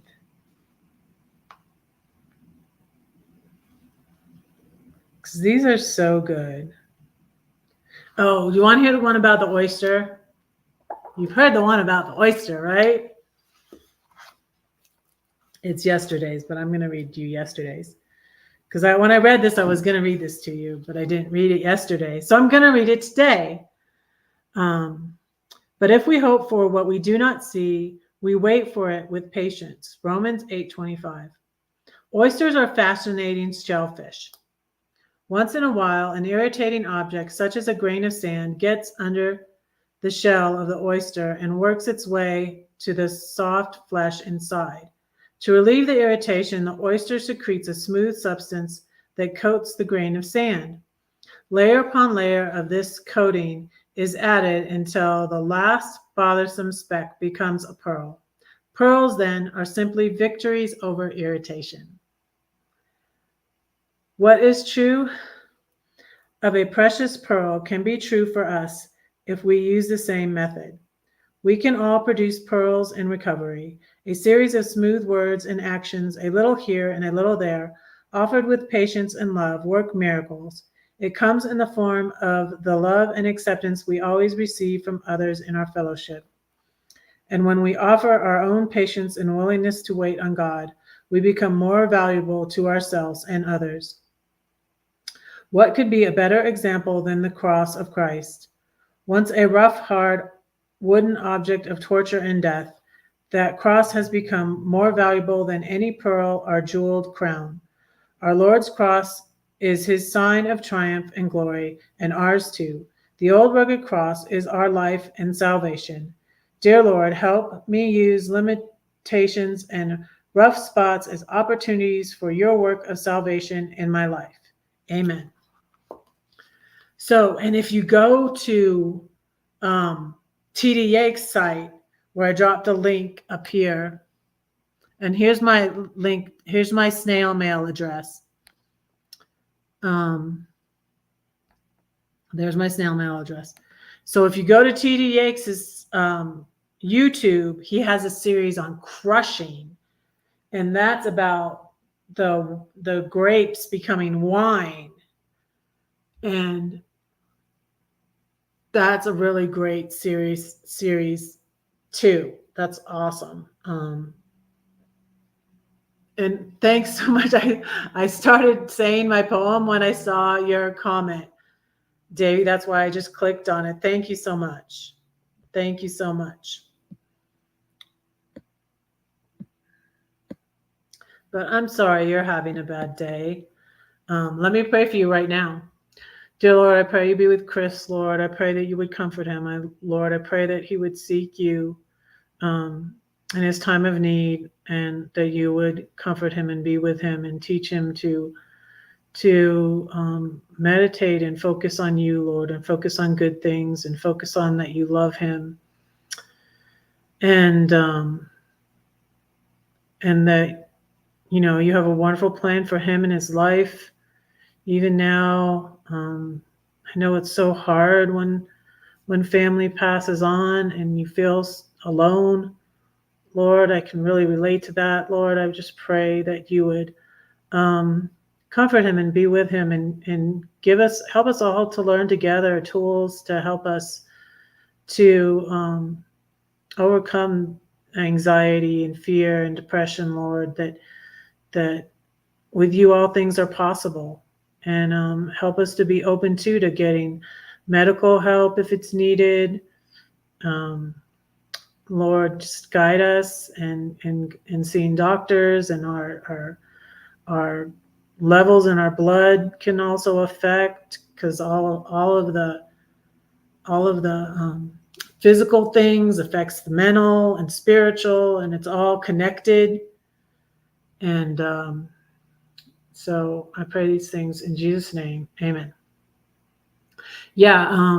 So another thing, like, because of my bipolar being mild, like my dad was always in denial about his bipolar, and he was never hospitalized for it. And I don't think he ever became suicidal at all. And I was suicidal because of it was severe. You know, when I went, and I did go to the psychiatrist, because I was not, let me see. Yeah, I went to the psychiatrist, I think the last time in 2018, because that's when my health insurance was over. But when I said all that was going on, being alienated from my kids and the divorce and all that, she said, this is not, this doctor said, this is not bipolar depression, this is situational depression, because of all that I was going through. So, and I think at that time, I cut back my own, I don't recommend this, of course. I was under a doctor's supervision still, though. I was taking my antidepressant. It was time release, so I couldn't cut it in half. I would take it every other day. And I went off of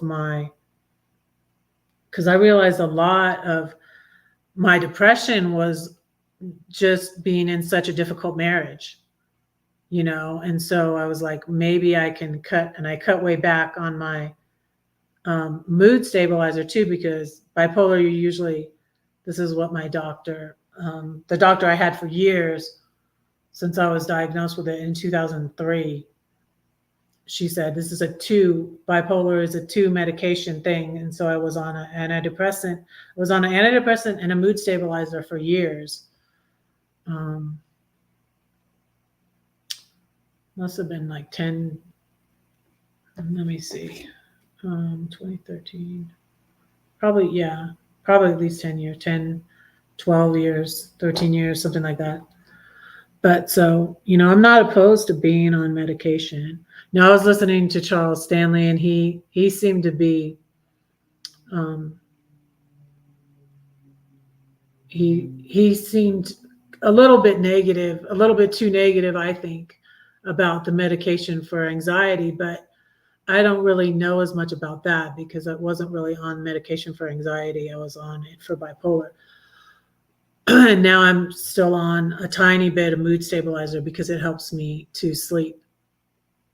And so, but Joyce Meyer revealed that she is on a medication for anxiety. And yeah, she admitted that she's not opposed to being on medication. And she said just because of all she had gone through, and also she has an adrenal problem. And so what I found out in like 2010, and this made me think like, maybe I'm not, because like I didn't even notice any symptoms, but I have a thyroid condition, which, you know, maybe that was what my dad had too. Like JFK had a thyroid issue. So because the symptoms are similar to bipolar. And I'm just like, so like, that's why for a while I was just like, I don't know. I don't know. Something was wrong up here. Something was wrong in my body, though, in my body chemistry, imbalance, something. But so just on a routine physical, they found out that my thyroid levels were wrong, and I had a goiter, and my mean doctor discovered it. Remember, I talked about my mean doctor that got onto me for gaining back weight, and then I weighed like less than I do now. But he was just a mean doctor that was like, there's no excuse for overweight. You know, so my mean doctor had discovered the goiter, and like it got me all freaked out. Like before, you guys, I would have anxiety, but I wasn't as aware as I am of it now.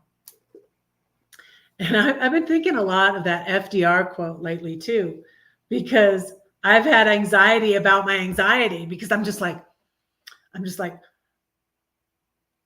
anxious, and I'm like, I can't be a lifeguard if I'm going to have a panic attack if someone starts to drown. I'm like, I can't do this. But, I've never had a panic attack. Okay. And so I've been thinking a lot of that FDR quote, there's nothing to fear but fear itself. And it's like, I was like, oh no, I'm having anxiety, and I can't be that kind of person if, I'm going to do this job well. And so I prayed, like I said this before, you guys, I prayed, I was like, well, God, I want to do this job well, and I want to do this job right. So Lord, don't let me pass this, don't let me pass this and get this job if I can't do it right. And if, I'm not going to be able to help someone if they need help, or if they're drowning, or if I can't do this job well, I don't want to do it, God. So anyways, so I feel like I passed. That was God's answer. You were fine. You kept your cool. But it was rough. I honestly say it was rough. But so I was gonna say the poem about, let me find the poem about the trolls and tell you that poem.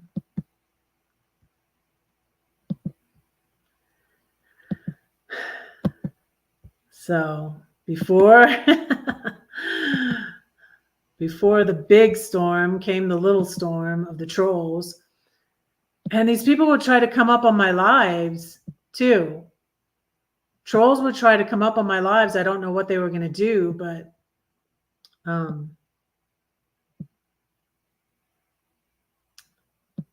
I didn't let them up, and I don't know what, I didn't know what.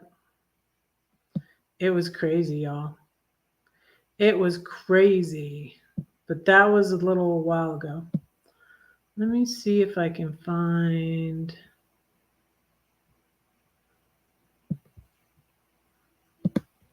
Let me see if I can find, where did I put that? Where did I put that?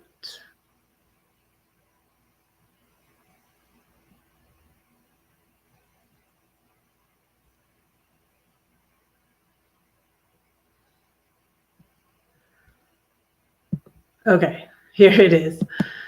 I put up the live. I put this in a description of one of my lives from 2 years ago, from 2021. Live from Wyoming. Dear troll, do I know you? A long time, huh? I'm sorry you are so miserable. I truly feel sorry for you. Hang out. Why not lurk? Learn how to be happy. But be good or you'll get banned. Do you want to know my secret? It's as old as time. What you put out comes back to you eventually, by hook or by crook. So here's to you, dear troll. Red loves ya. Yep, that's my troll poem. Be on the lookout for my bully poem. Y'all, I tell a lot of story poems and I haven't wrote a poem yet, but I will. Because in here, where is it? In the 7-Story Tree are a bunch of poems about the spiritual abuse I went through. And I was in a recovery group. Like, that's why I love this book. It's for recovering Christians, right? I was in a Christian recovery group. And it's called, there's a word for it. I don't think I knew the word for it at the time. It's called spiritual abuse. But anyways, this woman that didn't like me, who was leader of the group, was trying to get me kicked out. And she was the one that before it happened in 2012. And she put me in the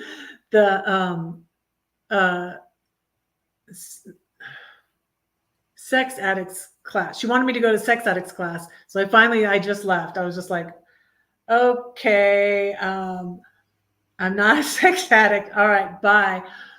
But I was still in that church and I was singing in the choir and I loved it because I left there and I joined the choir and I loved it.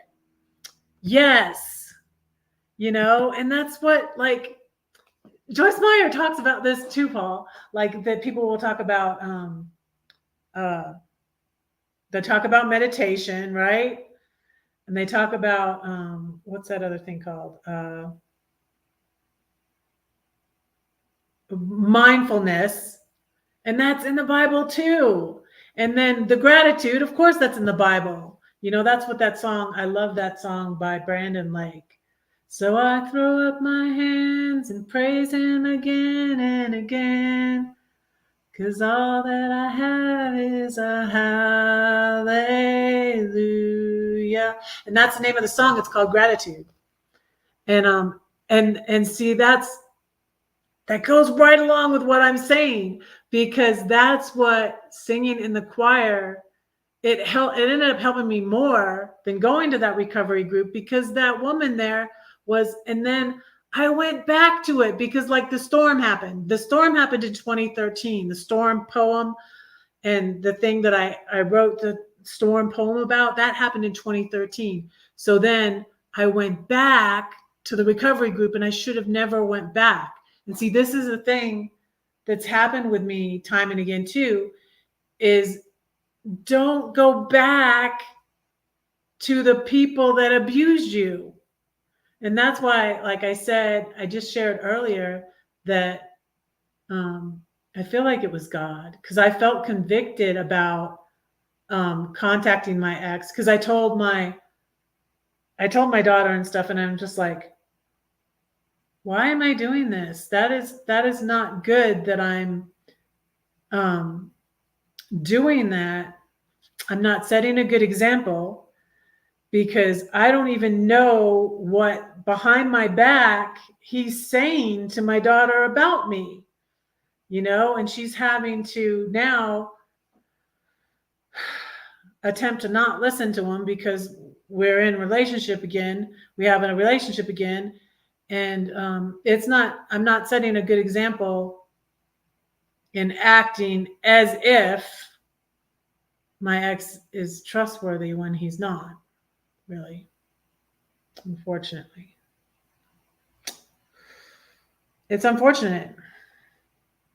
And it's hard to break old habits, because I trusted him, and this is why it's so hard with my kids. I trusted him and portrayed to my kids that you need to respect this. This came back to bite me on the butt because I said, trust in this guy, and he means well, and he loves you, and he's trustworthy, and he, basically expressing to my kids that their dad hung the freaking moon when he didn't, God hung the moon, not you. And so that all came back to bite me on the butt because some of them, I won't mention any names. Number 1 and number 5. Number 1 and number 5 are on their dad's side. Let's just say, and like he went away a lot for work. He worked a lot. He wanted to work overtime. He was like, he wouldn't let me get a job, like I said, and I said before that he was really like, well, why should you go to work and earn minimum wage when I make $50 an hour? I'll just work overtime, because he didn't want to be around us anyways, I feel like, And then I went to this park and walked yesterday. It was awesome. And the kids were out playing soccer. And I was like, oh my goodness, is the soccer going to trigger me? Do I ever want to watch soccer again? My ex ended up being a soccer fanatic and wanted all the kids to play soccer. And he didn't support my youngest, almost was on the basketball team for a little bit, but then stopped because he wouldn't even support her playing basketball. My mascara is running below my eye, and I don't even have that much mascara on. I have learned that blood is not thicker than water. Yeah. Well, there's no blood between my ex and I, but yeah. And yeah, till death do us part. I feel like the old me died. So it was interesting that when the day, and I couldn't talk about it, and I didn't even know it was a rape until later. When the date rape happened, I just blamed myself. But when the date rape happened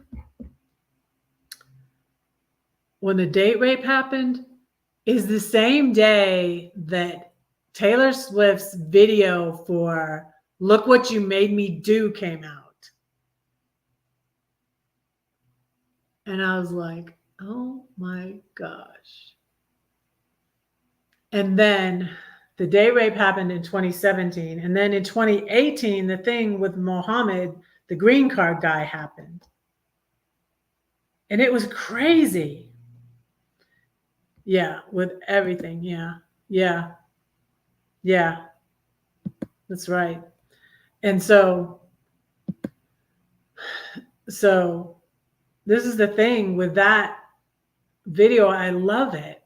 And I feel like, and that whole thing was like directed towards Kanye did all this bullying thing with Taylor Swift and, tried to, take her award and give it to Beyonce. And he's up there drunk taking her award. And then, calls her up on the phone. And that's why in the video, it's like, the old Taylor can't come to the phone right now. Why? Because she's dead, And so like it's like the old me died. And like, it's crazy. And I threw out I didn't learn about this whole thing of progressive Christianity because that's really what I am now.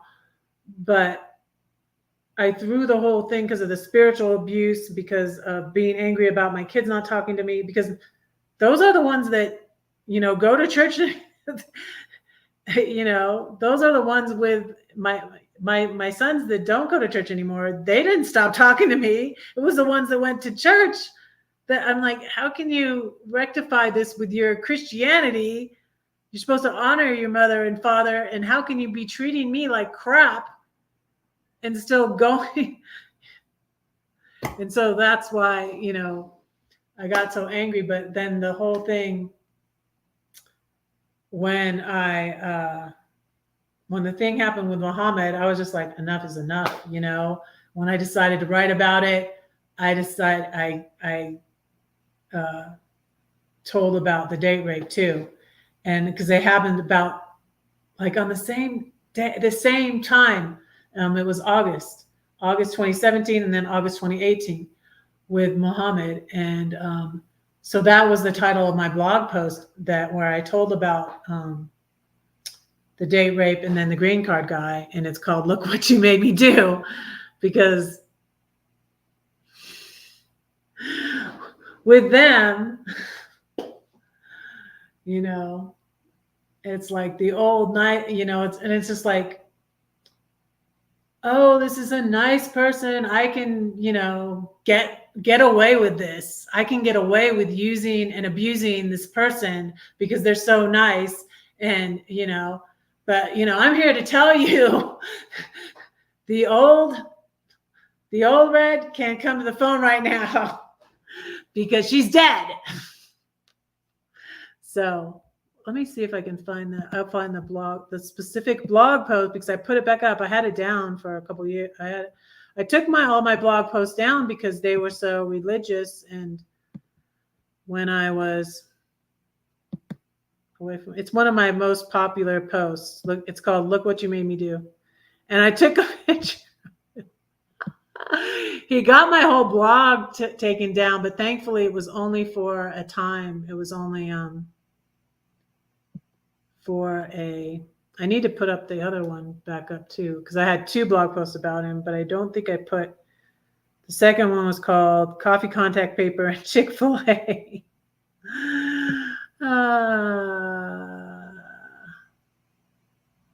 Let me see. Oh, and I have all the poems about Muhammad in this post. Oh, okay, here it is. Yeah, I took it down for I got.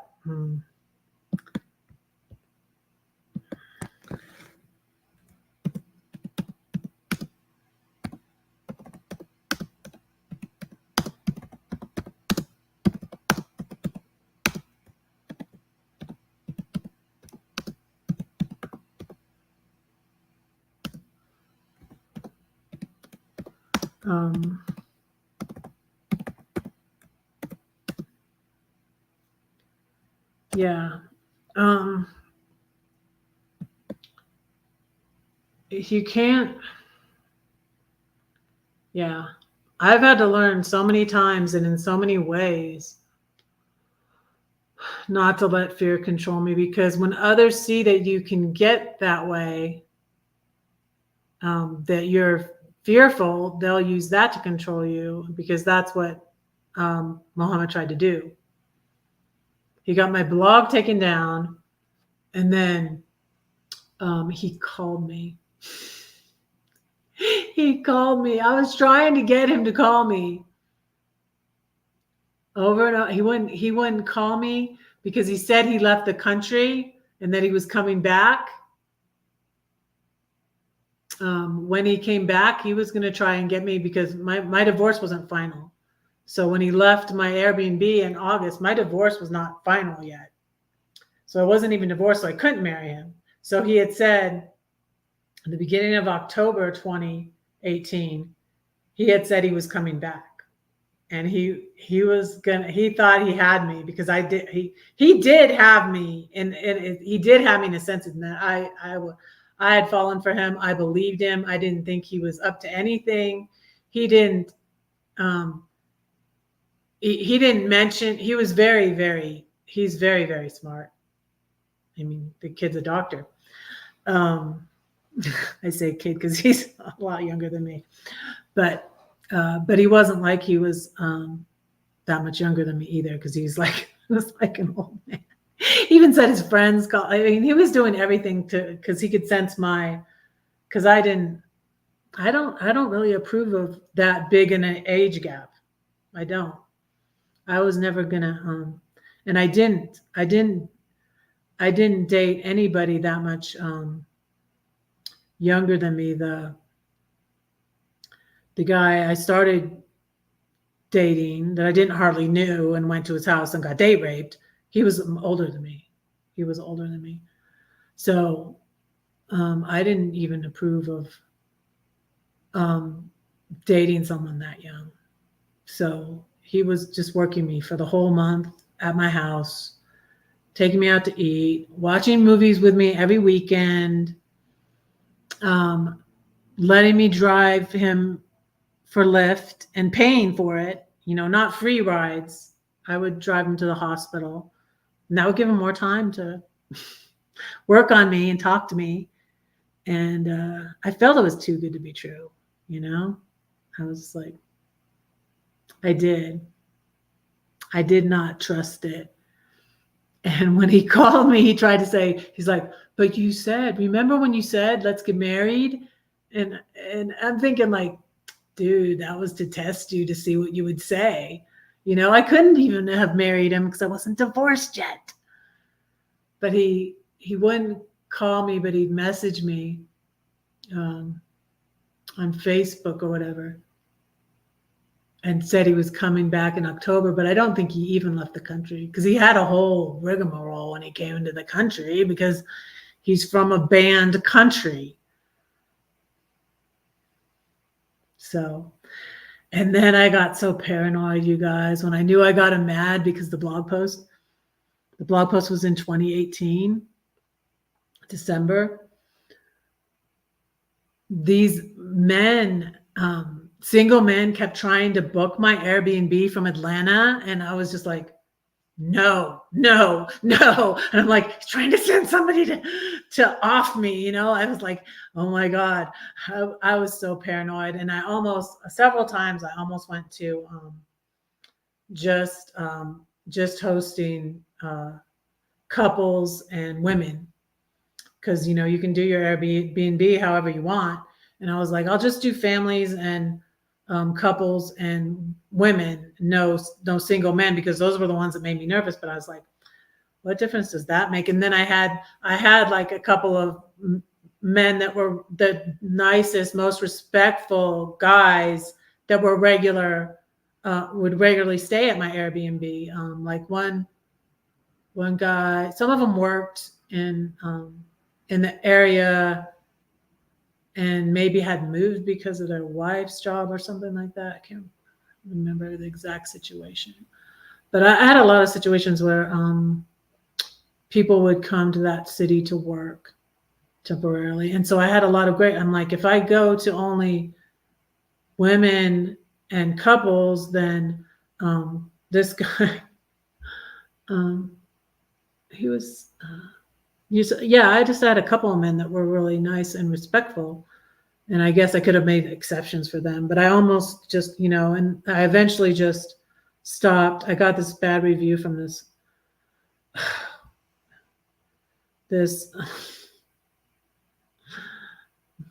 person that was the last straw that I didn't expect. I was like, what the heck? Like, she didn't indicate anything that she was upset with me about anything. And actually, she wasn't upset with me. She booked my Airbnb because someone from her job where she was, I think I had a couple of kids that were interning. She might have been interning at a company in that area or something. Or I think she just got a new job, actually. But this other guy that was moving, that worked with her, she was crushing on, and she booked my Airbnb just because he did. And it was far away from their job site. Actually, it was like, I think an hour away. I think it might've been the chicken place, but she didn't indicate at all. And then she was like, so it ended up one night this kid that she booked the Airbnb because of him didn't show up. And I found out, we found out, and I told her, and I think she was she was shooting the messenger is what she was doing. I said, oh, he finally messaged me back. I was like, I don't know where he went, and because he had gone to his girlfriend's. So basically, like, she was mad at me, and she got mad at me for like telling his business. And it's just like, she could have found that out. I don't think he cared about me telling that, because she would have found out either way, I mean, they were both staying at the same Airbnb. So anyway, she says all this in the review of me on the Airbnb page, and then Airbnb won't take it down. And that was just like the last. I'm like, I'm sick of this. And then like a month after, I had been hearing, like a month after I stopped doing Airbnb, I had heard something under my house, and I didn't know it was rats. It was rats. They came up under the sink in my under the sink where my dishwasher was, and then they had babies. So then 2 months, I stopped doing Airbnb in July 2019. Yeah, 2019, because I did it for 2 years, from 2017 to 2019. So 2 months after I stopped doing Airbnb, my house was infested with rats. And that was how God got me. I feel like God really wanted me to get out of Georgia. He wanted me to get out of Georgia. And so it's like, I'm trying to get a job. Like yesterday, I was talking about how I tried to get a job at Chick-fil-A, and both me and my teenage daughter interviewed, and my teenage daughter got the job and I didn't. And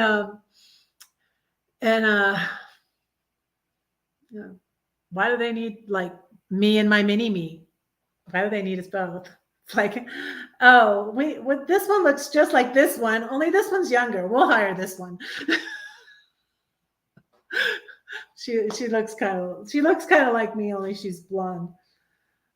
She says her eyes are bluer than mine, really. I say her eyes are blue, but she says her eyes are green.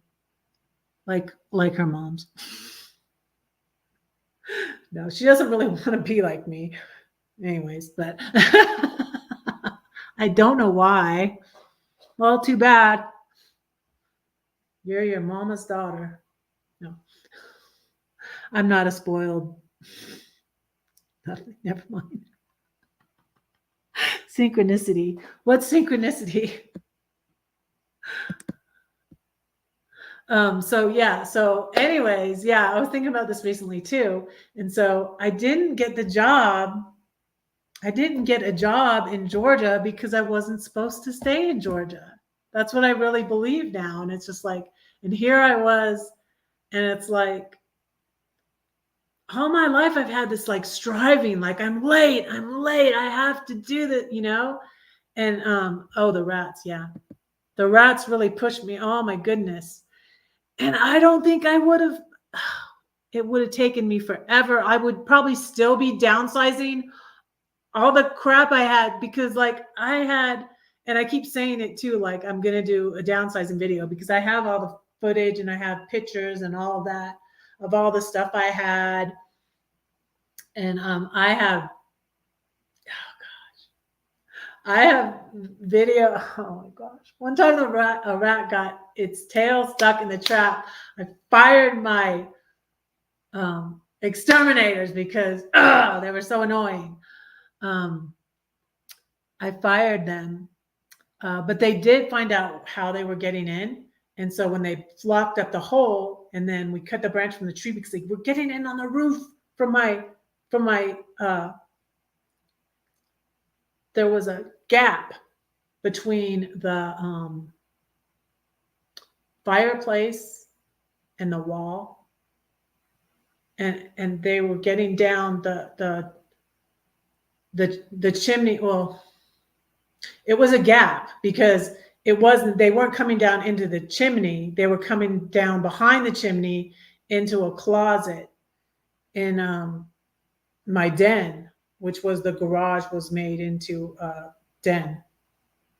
Yeah, I needed a push. Yeah, and the universe provided, and God, or the universe provided. Yep, yep, exactly. I didn't get a job. Um, the kids that were for a time, I had it was a difficult relationship with my one son. I was only talking to my sons at the time, and my middle daughter had moved away too, and so my three most difficult kids were still in Georgia, and I wasn't hardly having any communication with them, and I lived 10 minutes from them, and it was difficult. So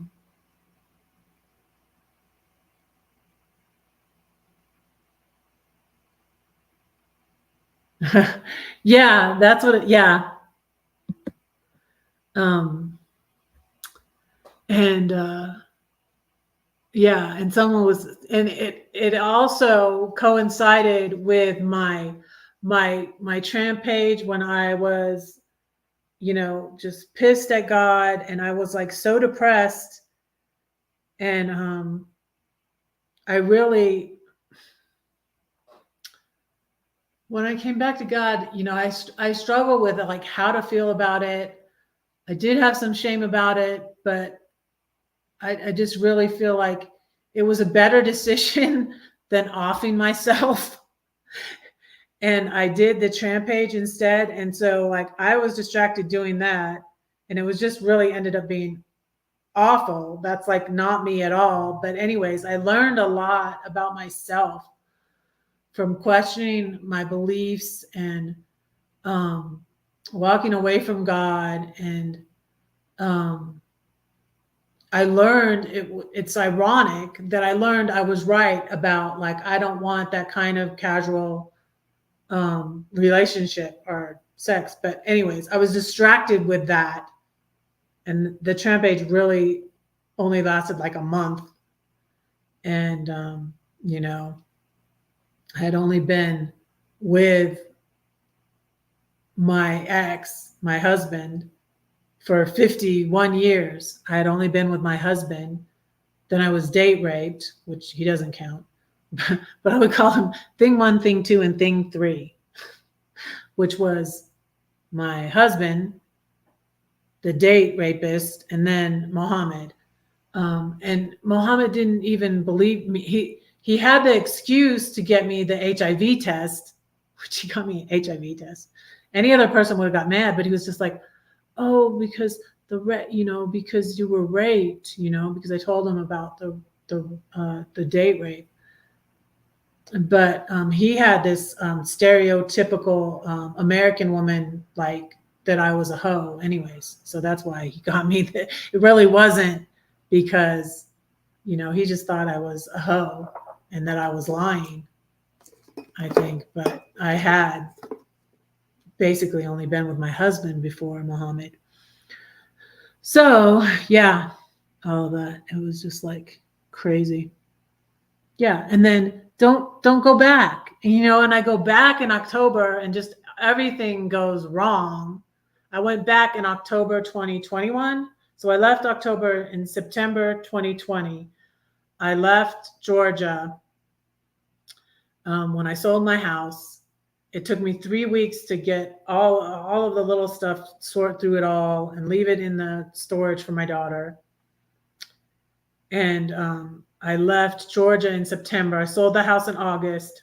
I left Georgia in September 2020.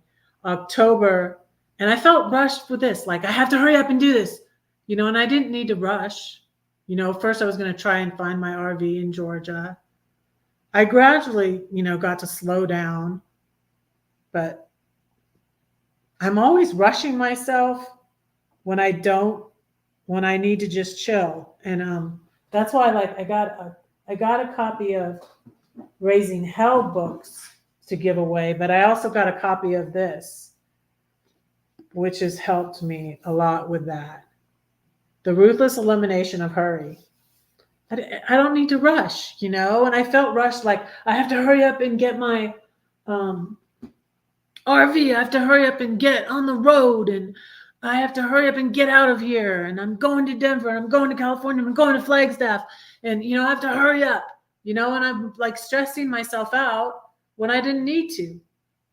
Everything happened in the right timing, of course, but I was, you know, I was away and still kind of like mad at God. And I even had, I never was the person to do this, but I even had, like, because before waiting to leave Georgia, I had two different, and also I always ended up being guys younger than me. They, that was what was the thing with Muhammad that was like, oh, because I was before, it was like, oh, the younger guys, they just want, you know, one thing, they just want that. But Muhammad didn't seem to be like that. He was a very good actor. He just wanted a green card. That's what he wanted. That was the one thing he wanted. But anyway, so I had a couple of friends with benefits, you know, before I left Georgia because I was lonely. And, you know, I set aside my strict, you know, but, you know, that taught me that that's not what I want. You know, I want a long-term relationship. So these guys were a mess. They were a mess. It was a mess. It was a mess. But yeah, that's how God got me out of Georgia. And so yeah, and then going back, I went back in my RV in October 2021, and it wasn't time to go back. I had just come back to God, so I wasn't really, you know, I was wanting to patch things up with my kids, my oldest two kids that were there, but it didn't go well. I got locked out of my RV. I contacted my ex, was the only phone number I could remember because I locked my phone in my RV. It wasn't even my fault at all. It was a malfunction of the lock on my RV door. It's not supposed to lock unless you lock it with a key. So I went out. It's not supposed to lock unless you lock it. It was turned like a little bit too much, the thing. So it wasn't my fault. But everything happens for a reason. And I had to go, like Joyce Meyer talks about, like lessons God is trying to teach you, and you go around the mountain and go around the mountain and go around the mountain. And you don't flunk out of God's school, but you'll take the test again. So like I said, when I went back to the Celebrate Recovery after the first time she was abusive to me, this woman at Celebrate Recovery, I went back there, and then, you know, she got me kicked out because somebody lied on me. So she kicked me out of it and said that I said something outside of the group when I didn't. So, you know, I got abused again. And then so I left Georgia. I wasn't supposed to go back there yet. I go back there, and, you know, the abuse happens again. And it's just like, so don't go back. And yeah, that's what I'm learning. I have to learn the hard way sometimes. Hopefully. I've got it now, God. I've got it now, God. Please don't let that happen again.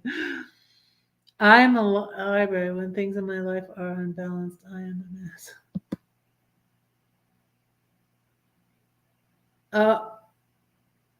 Oh, because you're Libra. I'm a Libra. When is your birthday? Is your birthday this month? So your birthday's this month? Is it past? Yeah. Yeah, I never really thought of it that way too, but yeah, I'm a Libra also. Yeah, and there is very much a balance to it.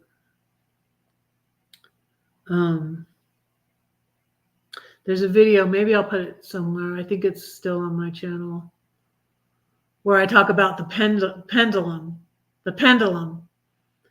And it was when I made the video when I was away from God, but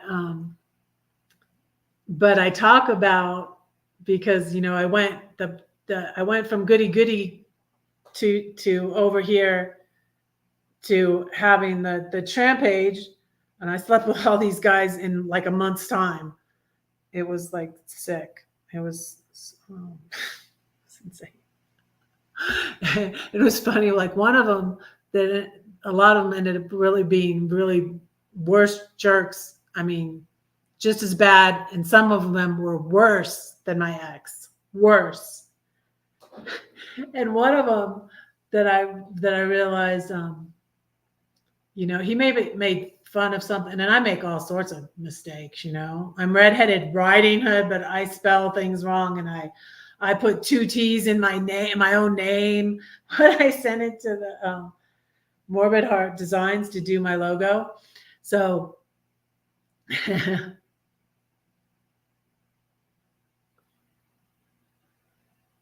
golf ball.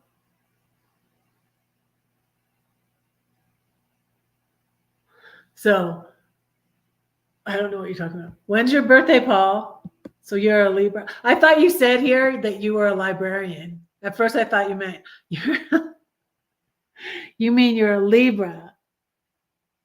Is your birthday past? When was your birthday?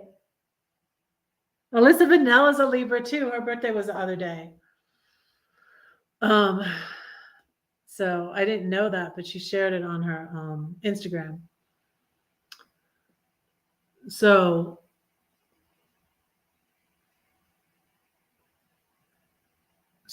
yeah, where was I? So I was talking about the pendulum. So I did this video on the pendulum, and I was like, I went way over here. Like, I was Miss Goody Goody and legalistic, and, I didn't cuss or swear. And then I spent over here, and, I'm going on the Trampage and being really bad. And then, I'm sort of like, I'm right here in the middle, Like in Southern Red, my character Southern Red is supposed to be like the goody goody one, the Georgia one, the one with the long hair, and then Cali Red is the rebel, the liberal, the Oh, my bad. I have a bad memory. I'm sorry. I did. Okay. If you say so. I vaguely remember that. Okay. Davey thought you said librarian also. But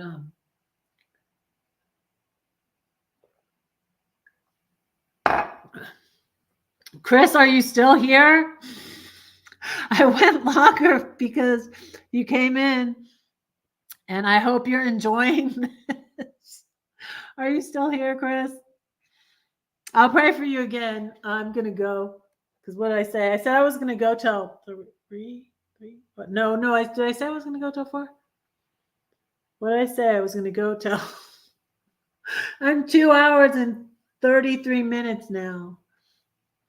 Get me talking. I need to write my stories down, you guys. I need to write. I need to make time to write. I need to have discipline. I need to make a time to write and stick by it every day. So,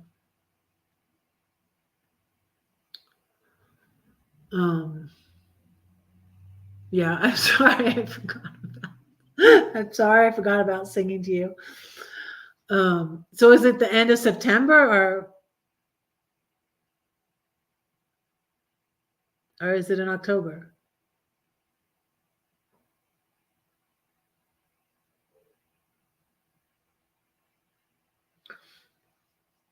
I sang to somebody else on their birthday too, didn't I? More recently.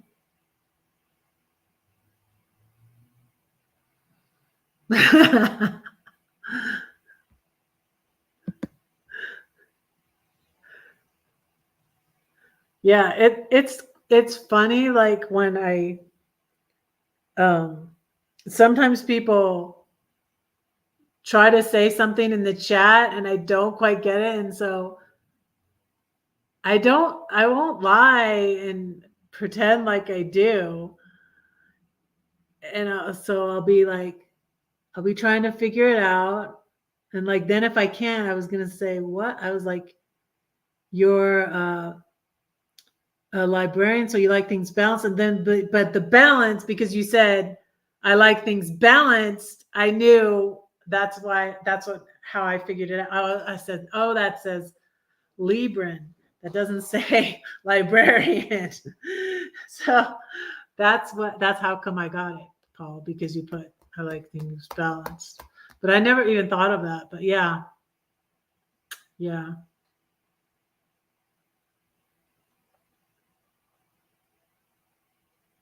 I should have made you do a scavenger.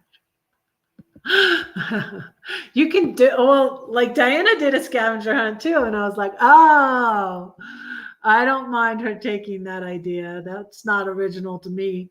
And so I played, and I love all Diana's paintings though, but I found one of a raven. So she was like, find a painting with something with a letter of your name. So I found the raven. It's a cool painting. I love all Diana's stuff. And I'm supposed to be getting, she's sending me a print of the warrior as the painting that I bought, because I can't get it yet. I can't get it until December, because I'm going to drive to Philly and pick it up when I go see my grandbabies and my daughter and her in-laws. So she's sending me, I'm waiting, patiently awaiting the arrival of my print, because I can't get I want to get the painting and hang it there. But I'm thinking I'm probably going to end up buying a condominium here. Or if I can find it'll have to be a small house, because prices are to be in my price range. I'm going to meet next week with my financial advisor. So we're going to talk about that, like what I should buy, so I can stop I feel like I'm throwing money away, and my rent is really high. But I love this apartment. I do. And it's been nice to just have this time to just like chill, and like I traveled, and been really wanting to go to Europe, and now I'm waiting to go to Hawaii. I might go to Hawaii next fall. I'm going to talk to my niece. I asked my niece to go with me. And so, yep. The next trip is to Philly. My next 2 trips are probably going to be Philly, unless I go somewhere. I don't think I will though. Unless I go somewhere between December and May, I'll probably go back to Philly again. We'll have to see. Yes. Your aunt visited Hawaii and she loved it. Yeah, I know I'm going to love Hawaii. I love the water. I'm a water person. I'm not a water sign though. What am I? A land sign or something? What is Libra? So they called me mermaid in high school. And then after that, Disney gave a Little Mermaid red hair. So that was funny. That was funny. So I'm going to pray and let y'all go. Thank you all for coming in. I think I should put on this live Red Confessions. Red's confessions. I hope, I'm going to pray for you again, Chris. I hope you're okay.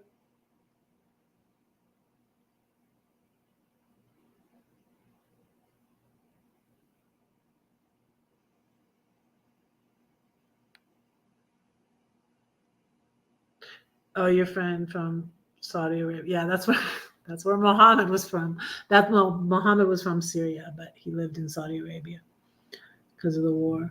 No, I'm driving because I have to get my paint. I have to pick up my painting from Diana. I wanted the painting to be in her art show. So I didn't. She was gonna let me pick it up when I was there in May, but then it wasn't gonna be able to be in the art show, and I was just like, oh, but I thought it was gonna still be able to be in the art show, but I didn't think about it because the art show went on into. No, not stop it, Ronald. Not until I'm monetized, okay? So maybe December, and I'll get my wolf. Maybe I'll go live when I go to get my tattoo. I'm getting my wolf tattoo right here when I get monetized. I'm on track. My watch hours keep going up, up, up. They're going up, up, up, up, up, up. But yeah, I'm not gonna do it. This is taking I need time to write, and I got a job now. So I gotta manage my time better. Libras are air signs. That's it, air. Okay. I don't even know what that means, honestly. But anyway, so I'm not flying to Philly. I'm driving in my RAV in Snow White. Snow White's the name of my RAV. That's from my red poem, which is from Isaiah 1. Though your sins are like scarlet, they shall be as white as snow. Though they are red like crimson, they shall be as lamb's wool. And that is from, because I bought my car in a hurry and it ended up being white, but it's a hybrid. I love my car. It was kind of, I splurged on my car. Yeah. I splurged on my car I got it on my own though. I got good credit because I paid off my debt in 2020. I paid off all my debt. And, I was debt free when I left Georgia. And it took a while for my credit to catch up with itself. And I had good credit. So I got the loan on the car. And so I did get it in a way on my own. But yeah, been paying it off with money from my inheritance. I love my car. I couldn't. Ronald was the one that said it. I was like, yeah, I would have liked it to be red, but then I realized it's from that verse. So your sins are red like scarlet; they shall be as white as snow, and that's why my car's name is Snow White. So yeah, that was kind of a cool thing. Everything happens for a reason, Nope, wasn't able to find. I was gonna get a red Jeep. I was thinking like, oh, I want to find a red Jeep. But then I didn't want to it's used. It is used. It's a 2020. Isn't that funny too? It's a 2020. Yeah. December is very bad to drive there. Oh, be quiet. I have 4-wheel drive. I live in Denver. Come on, Paul, leave me alone. Don't try to cause me anxiety, Paul. I lived in Illinois, where I'm driving through, like, what's bad? That stupid toll road in Pennsylvania charged me like $160 when I drove there in May. It was insane. It was insane. But yeah, you know what? I drove through some snow on the way to Quartzsite last year. I'm it's gonna be fine. December's bad to drive there. There's not there wasn't any snow there when I went there last year in December. There wasn't any snow there. No snow.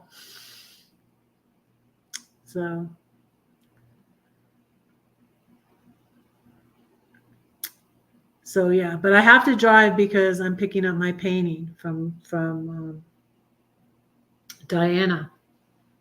So yeah, I'm driving and it's gonna be fine.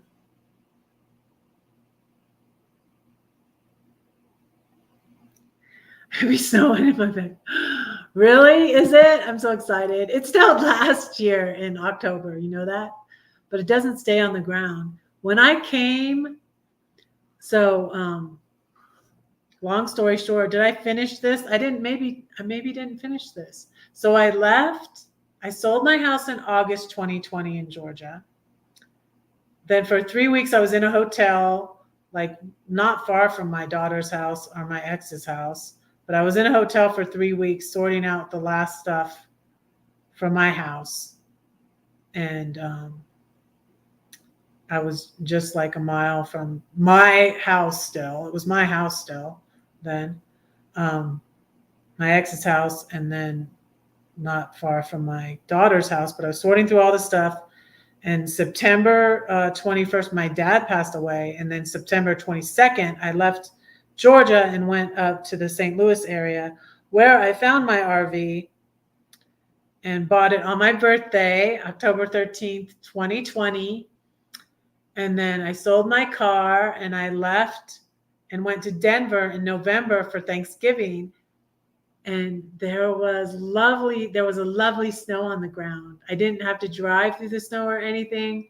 It was kind of cold in Kansas, but then yeah, it was lovely snow on the ground. It was beautiful. And I stayed at Cherry Creek State Park because someone had a cancellation.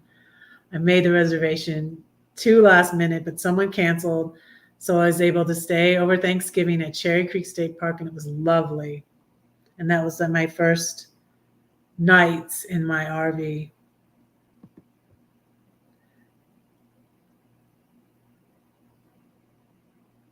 Oh, really?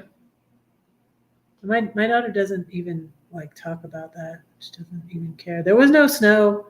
There was no snow either. My daughter got married in Philadelphia December 30th. Our whole time we were there maybe 3 or 4 days. December 2016. No snow. No snow.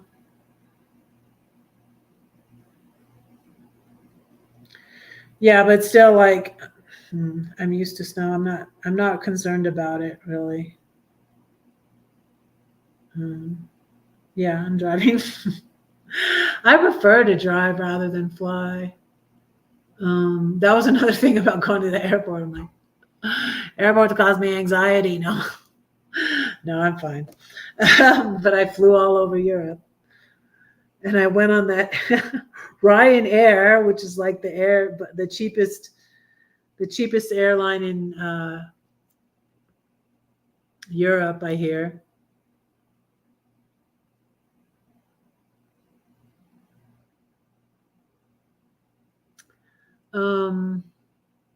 Let's see. When I go there, I go through Kansas. I've gone St. Louis to Denver. I've done a lot. I've done that in my RV. So yeah, and in November, I did it in November. But usually I would do it in the summer months, or the fall. But yeah, Nebraska and Iowa. Wait, let me see.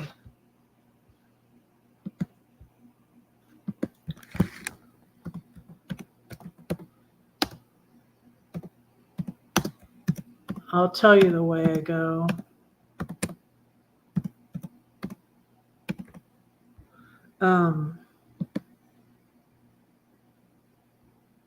Yeah, I go through, yeah, I don't go through Nebraska and Iowa from here. I go through Kansas. I go through Kansas, Missouri, Illinois, Indiana, Ohio. That's the way I go. I-70. It's going to be fine. I'm being anxious for nothing, Paul. But thanks. I'm going to get my painting. I'm going to go get Warriors of Love. I want to have my car. That's why what I said to my daughter. And then I should have drove into New York City, but I was afraid. And then we took the train and we're late for Wicked. And I should have just, fear is always like, let's say no to fear. No more fear. I almost wore my other shirt. I was like, I have so many t-shirts. That's another thing I collected again, that I had a collection of t-shirts and I got rid of most all of them. In Georgia, I had a t-shirt collection and I didn't wear most of them too. It was stupid. I had collections of everything, all sorts of crazy things. But I have one that says faith over fear. But so what's your opinion on Iowa, Ronald? Is it treacherous? I'm not going through Iowa. I just looked at that. I'm not going through Nebraska or Iowa. Okay, I'm looking at it right now. You want to see it? I'll show you. I'll show you how I'm going. Let me show you.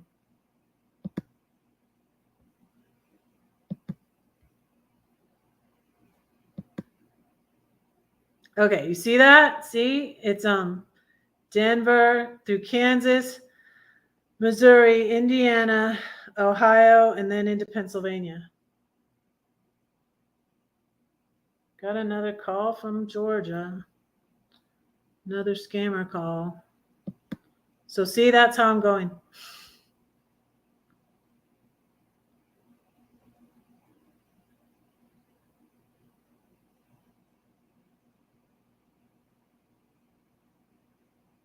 No, it'll be fine. I remember being, I have when I left here in November.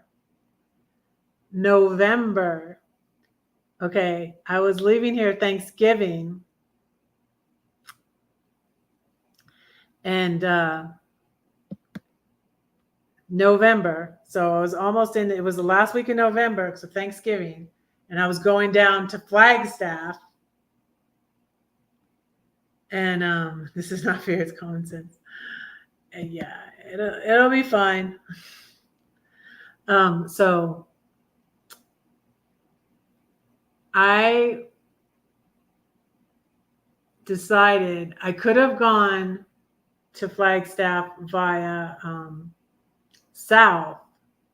going south and going through Santa Fe and then over to Flagstaff, right?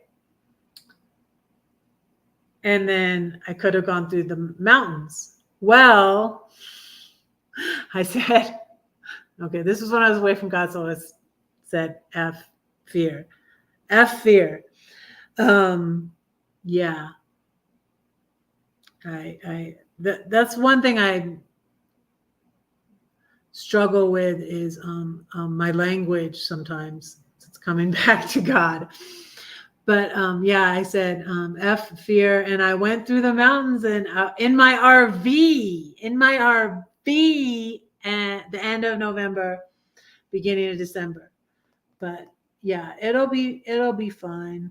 Yeah, I'm not even like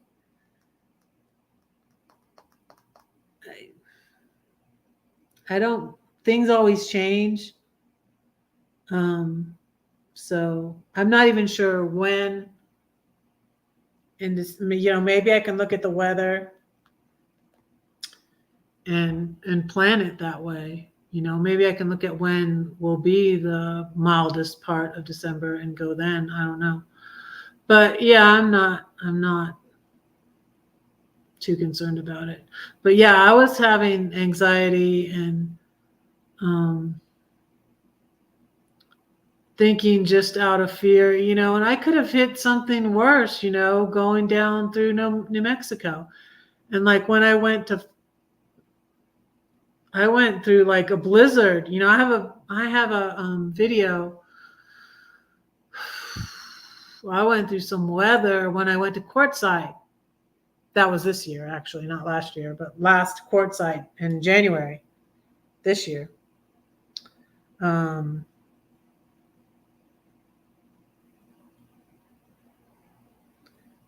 Yeah, I will. Yeah, I will. Yeah, but I'm glad. So my friend that lives here is like, her car, she has a different car now, so maybe it's better. But she's just like, and I didn't even think of this when I bought it, but I'm glad now. It's another thing that was like, it was God. Like I have, the RAV, and it can handle this weather. It's got, I don't know. I need to figure out, I do need a plan. I need to figure out how to turn on my four wheel. I don't even know how.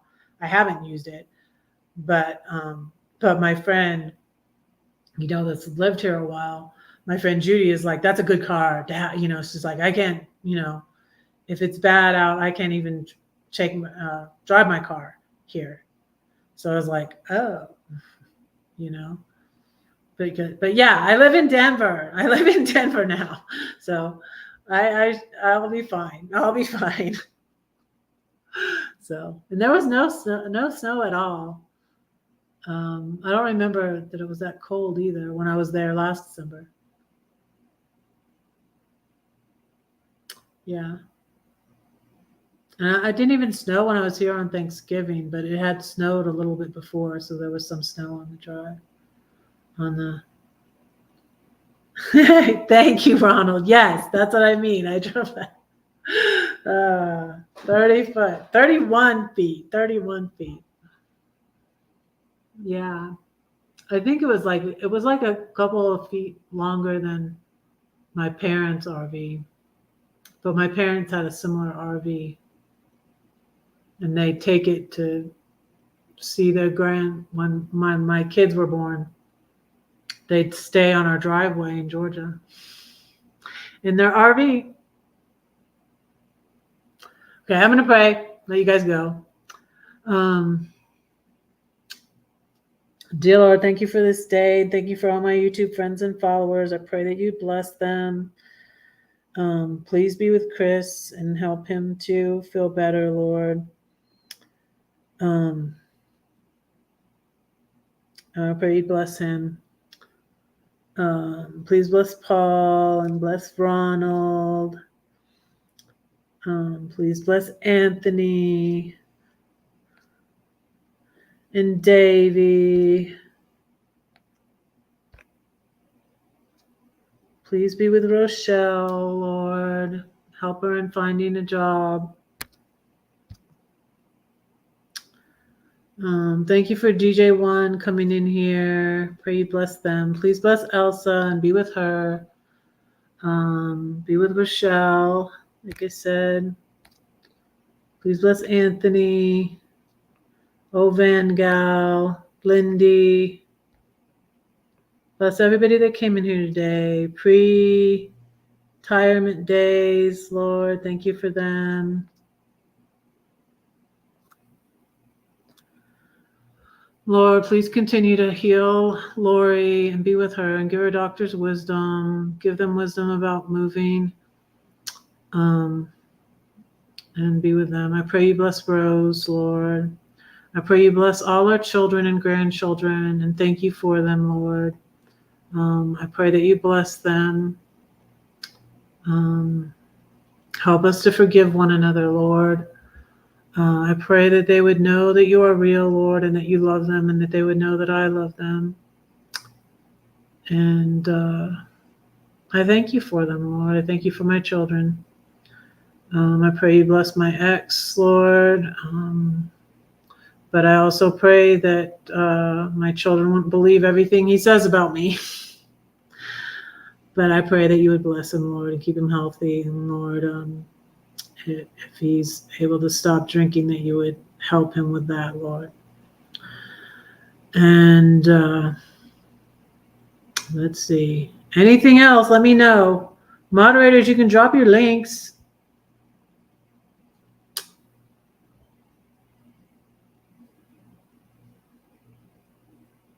I pray these things. And thank you for my car, Lord. Thank you for my apartment. Thank you for the money for my mom and dad. And thank you that I got my job, Lord. Thank you for getting me out of Georgia, Lord, and getting me out of St. Louis, Lord. Help us not to go back to the things that hurt us, Lord. Please help me to remember that.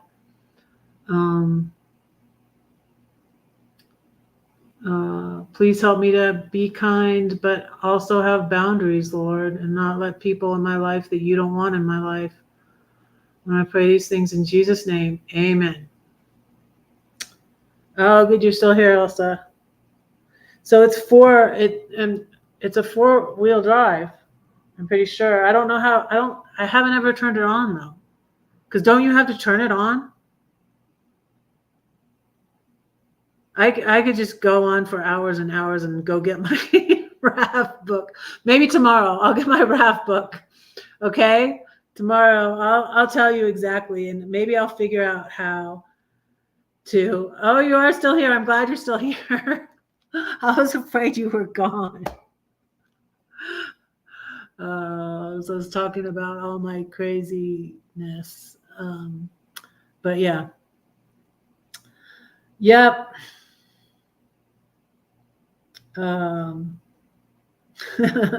Thanks, Chris. So yeah, I'll be back tomorrow at the same time. I set up that live. Yay me. I set up my live for tomorrow, and I'm gonna have I'm just having chicken cordon bleu and chicken parmesan this week because that's what I made. So yeah, I'm gonna have that tomorrow.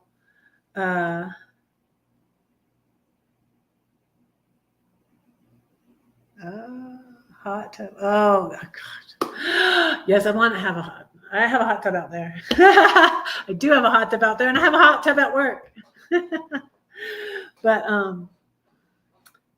yes, thank you all so much for being here. I love you. Don't say that no one cares for you, because I do, and God does too. Don't forget to pray for Red, because Red is praying for you. Bye.